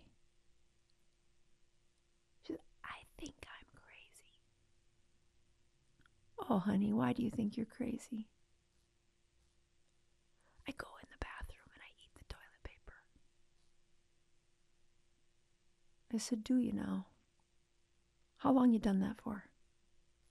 A while. I said, what if I told you it might not be you, it might be a problem that I'm supposed to fix because I'm the doctor? So I ran her ferritin, which is a marker of how much iron, the buses that carry iron around are called ferritin. And if you're making a brain, it should be more than 50, good ferritin. But between 40 and 50, there's some symptoms. In the 30s, we get mental health things. You get under 20 and we start losing IQ points. And so when hers comes back so low that the lab couldn't measure it, I've now interviewed a few other kids and they're passing around kitty litter and chewing on it. So now I've got 15 ferritins at the lab and they batch them. And so it comes back on a day and I call the lab because they're all below 4. And the lady on the lab says, Dr. Bosworth, I knew you'd call. We checked our ferritins. It is not the machine. They're all really that low. Wow. And so I told my nurse, go buy some liver. Braunschweiger, liverwurst. And these disgruntled brown Native Americans are going to look at this butt white chick and say, here, eat some liver. Right? I mean, the cultural and authority, all the things are like, yeah, okay. So we tried. But I'm glad I saved the receipt for that. It would come to save my license. Well, I think it's worth injecting real quick. A lot of minerals, especially, you can't just like take a big chunk of them and eat them. There's a reason. For example, there's a law that you can't have potassium above 99 micrograms or something like that in a single serving. And there's a reason you gave them liver as opposed to here. Just consume iron straight. No, it has to be distributed. And it's the reason why I'm pretty sure you're coming back around to the IV. Yeah. It's we have essential vitamins, we have essential minerals, but especially in the case of like minerals, yeah, there's risk if they're not properly absorbed or right, properly at least distributed to the minute degree that they're in use within the body. But if you have a deficiency, it's very serious business. There's a reason they're called essential. Yes. You have to get them from outside the body. You look across the globe and say, why does the human do this strange chewing thing when the iron's low? It's not the muscles in their cheek. It's not that there's some kind of taste. Their brain is glitching, and the human will defect to, just like a dog will chew on itself when it's a defect in the brain. Right. When the iron's that low, it's going to glitch. It's giving you a signal. And a good physician sees that and says, oh, it's not really about yes, it's the iron, but we got a big problem here of malnourishment. And the beautiful, so we tried liver. And then I said, okay, if you were seeing me in the fancy clinic that I just got fired from up the street, I was in charge of, if you have a kidney transplant coming your way, you're waiting in line for a kidney, and they call you on the day that kidney matches. If your iron is low, you get bumped off the top of the list. It's my job to make sure your iron stays high in case you get the phone call. What do? We inject some iron into you. Okay, I'll just make sure your iron's ready for the transplant. And it's not expensive, like $300 a bottle, and you fix the problem. But I can't get them to, if I did the calculation, you would have to swallow so much iron. The liver would have worked if they would have eaten it. And the textbook says before you can do IV iron, you have to do, this is how the government rules. This is the algorithm. You must do oral iron before you do the other one. Because it's liver, I did oral iron. But nobody's going to see that for about 6 months. And then I said, okay, we're just going to do what I would do if you had all the money in the world. I'll order the iron. We'll get all of these ferritins of 4 or less fixed. I need the parent's signatures or the guardian's signature. Oh, it turns out to be the state in almost all of them. So the paperwork takes a hot minute. But within a week, I get this little girl's paperwork ready to go. And on Friday, I give her IV iron. And she's still sitting in the same spot, whispering and secretly eating toilet paper. I give her the IV iron, and I come back on Tuesday in that clinic, and I walk in the door, and she goes, "Dr. Bosworth." Dave, her brain was awake for the first time in 6 weeks, for sure. I mean, probably longer, but you walk through the door and you say, okay, let's check everybody's iron, people. And the sticky note from the state government said, "You're doing Cadillac medicine. Stop." A white envelope, sticky note inside. And Cadillac medicine is a euphemism for Too much money I'm spending on them? I don't know. It's not. This little IV iron wasn't approved in Medicare. Or excuse me, Medicaid specific. I mean, you to just South shared that it's approved for transplant candidates, right? Right. So, but not approved in children yet, even though it's used in NICUs. And before I did that, I called the guy from the Texas hospital where they were doing the trial on, can you give this to kids? I mean, she's 160 pounds. She's not a child, but she is under the age of 18. Oh, I give it in 2-pound babies. You'll be fine. We should have FDA approval by the end of the year, but we're waiting for that. The data is clear. You're the doctor. Can this improve the person in front of you? That's your job. That's what the algorithm is never going to do. It's why doctors need to think. Did you meet their parents? Her parents? Yeah. Yeah. No parents around. She's a product of the state. Okay. She has a social worker somewhere that's over 100 miles away because a social worker lives near where she lives, and that's a reservation. She's in the city of Sioux Falls, which is a long ways away from there. We got it signed. We got all the paperwork done, but did they care? I don't know. Yeah. I'm sure if you asked them, they probably did. But what happens next is injustice. Look at all that money she's spending. Let's do a Medicaid investigation. All money stops. Yeah, so let me confirm what you said earlier. There's not actually a conclusion to the investigation. Opening the investigation halts any... Now, I want to be sure I understand this properly. So it halts money related to Medicaid, Medicare, right? But that's it? But any insurance, the fine print says, if you are under investigation by one of the state-funded plans, Medicaid or Medicare, we have the right to hold your payments. So even if there were a few kids in that shelter that had insurance, which paid us probably 3 times as much as the ones that Medicaid paid to take care of them, they don't have to pay me, and they didn't. Right. Well, as you said earlier, you paid. Yeah. For you got to pay for the vaccinations. You pay for the IV iron. You have to supply. You are the doctor. You supply that, and then you bill Medicaid, and it's supposed to pay you. Oh, we get your payments in 60 days, maybe 90 days, but now it's been 180 days and nobody's paid you. But that's still payroll, and it's still the cost of supplies. At which point, I come home to my husband and say, I think I need to fight this. I know we've been kicked out of medicine and I'm in this 2-year non-compete, but I really think it's not right.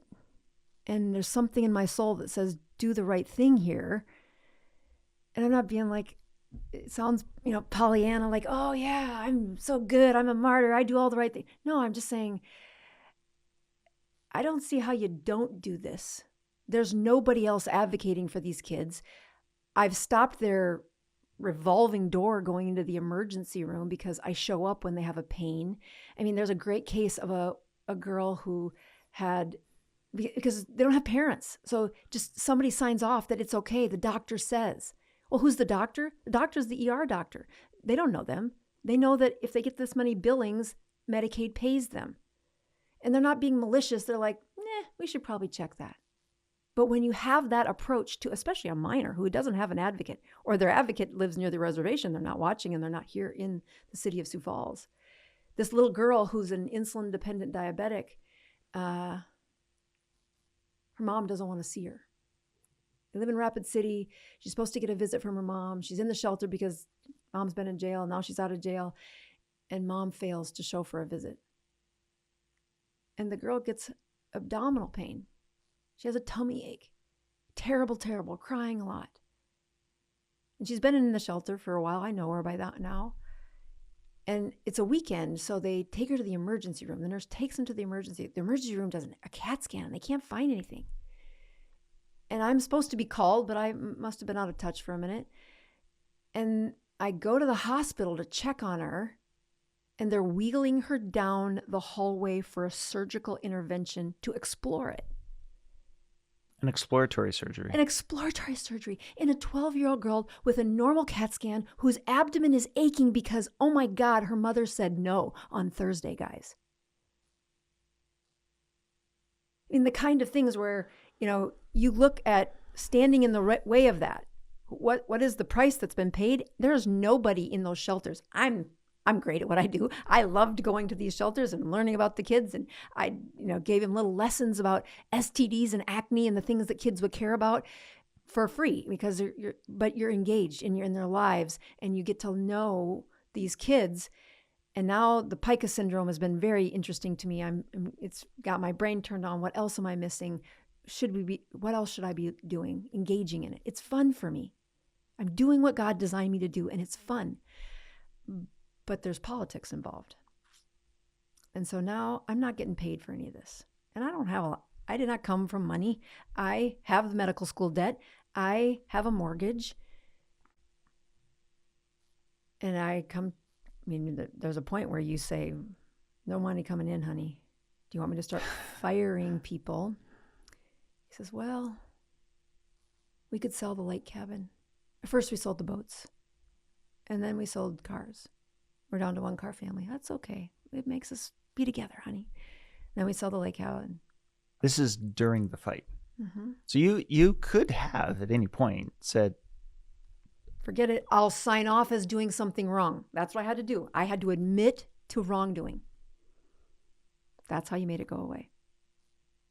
Much like you have to say no is no, but let's just show the data. Look what's behind the curtain wall here. Right. And I couldn't do it. I mean, I had several lawyers trying to talk me into just get them to go away. You'll never live through the finances. It will be such a fight with the government. You never win. I'm like, so then we sell our primary house.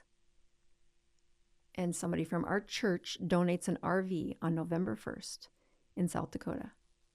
And we move our 3 boys into not a nice RV, an RV full of duct tape. Duct tape.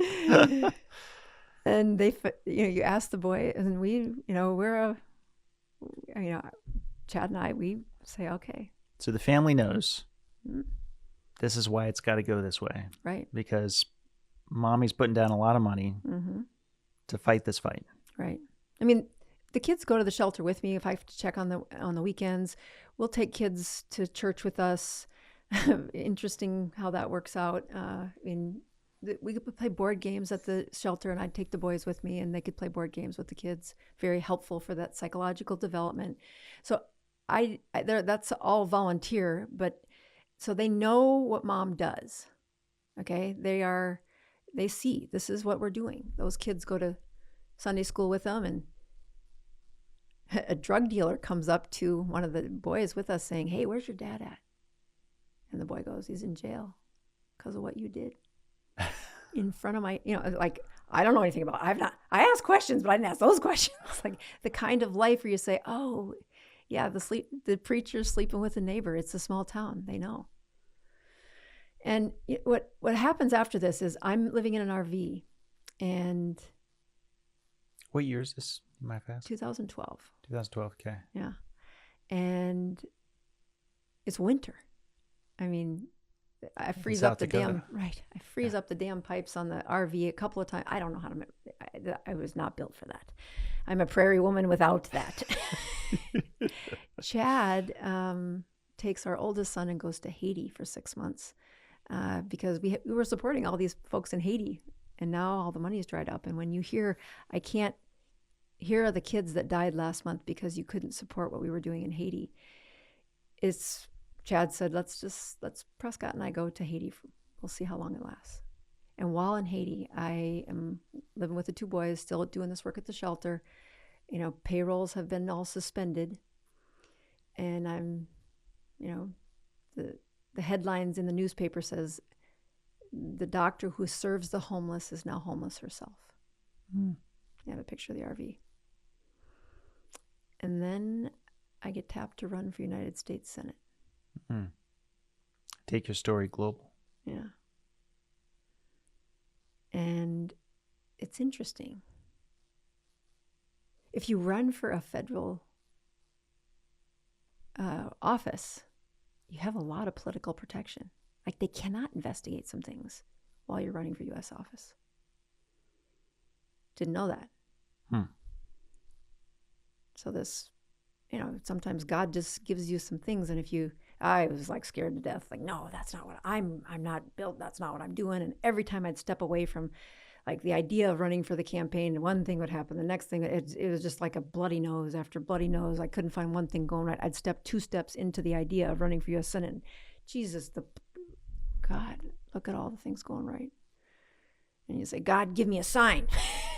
Give me another one. How about another one? Because you're like, this is not what I was going to do. And I lean in and say, okay, let's run for U.S. Senate. And I do great. And so it's while this investigation is going on at the same time? Annette Bosworth. You are sentenced. You are going to have to serve underserved populations.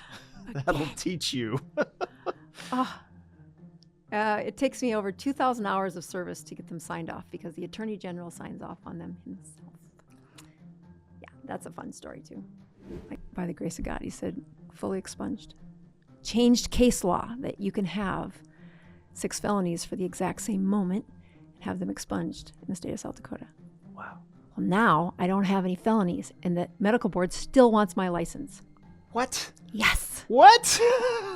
And I had no place in my brain for that ketogenic diet to lower her numbers by 70%. That wasn't supposed to be possible. And well, by God, now I am all in. What? It was a JAG grant because I know, right? I'm like, this is the best, and they didn't know. And it was like, so every moment of this podcast where I'm like, Annette's got to be out of twist. Those are like the biggest ever. This is maybe one of the biggest twists yet. Where the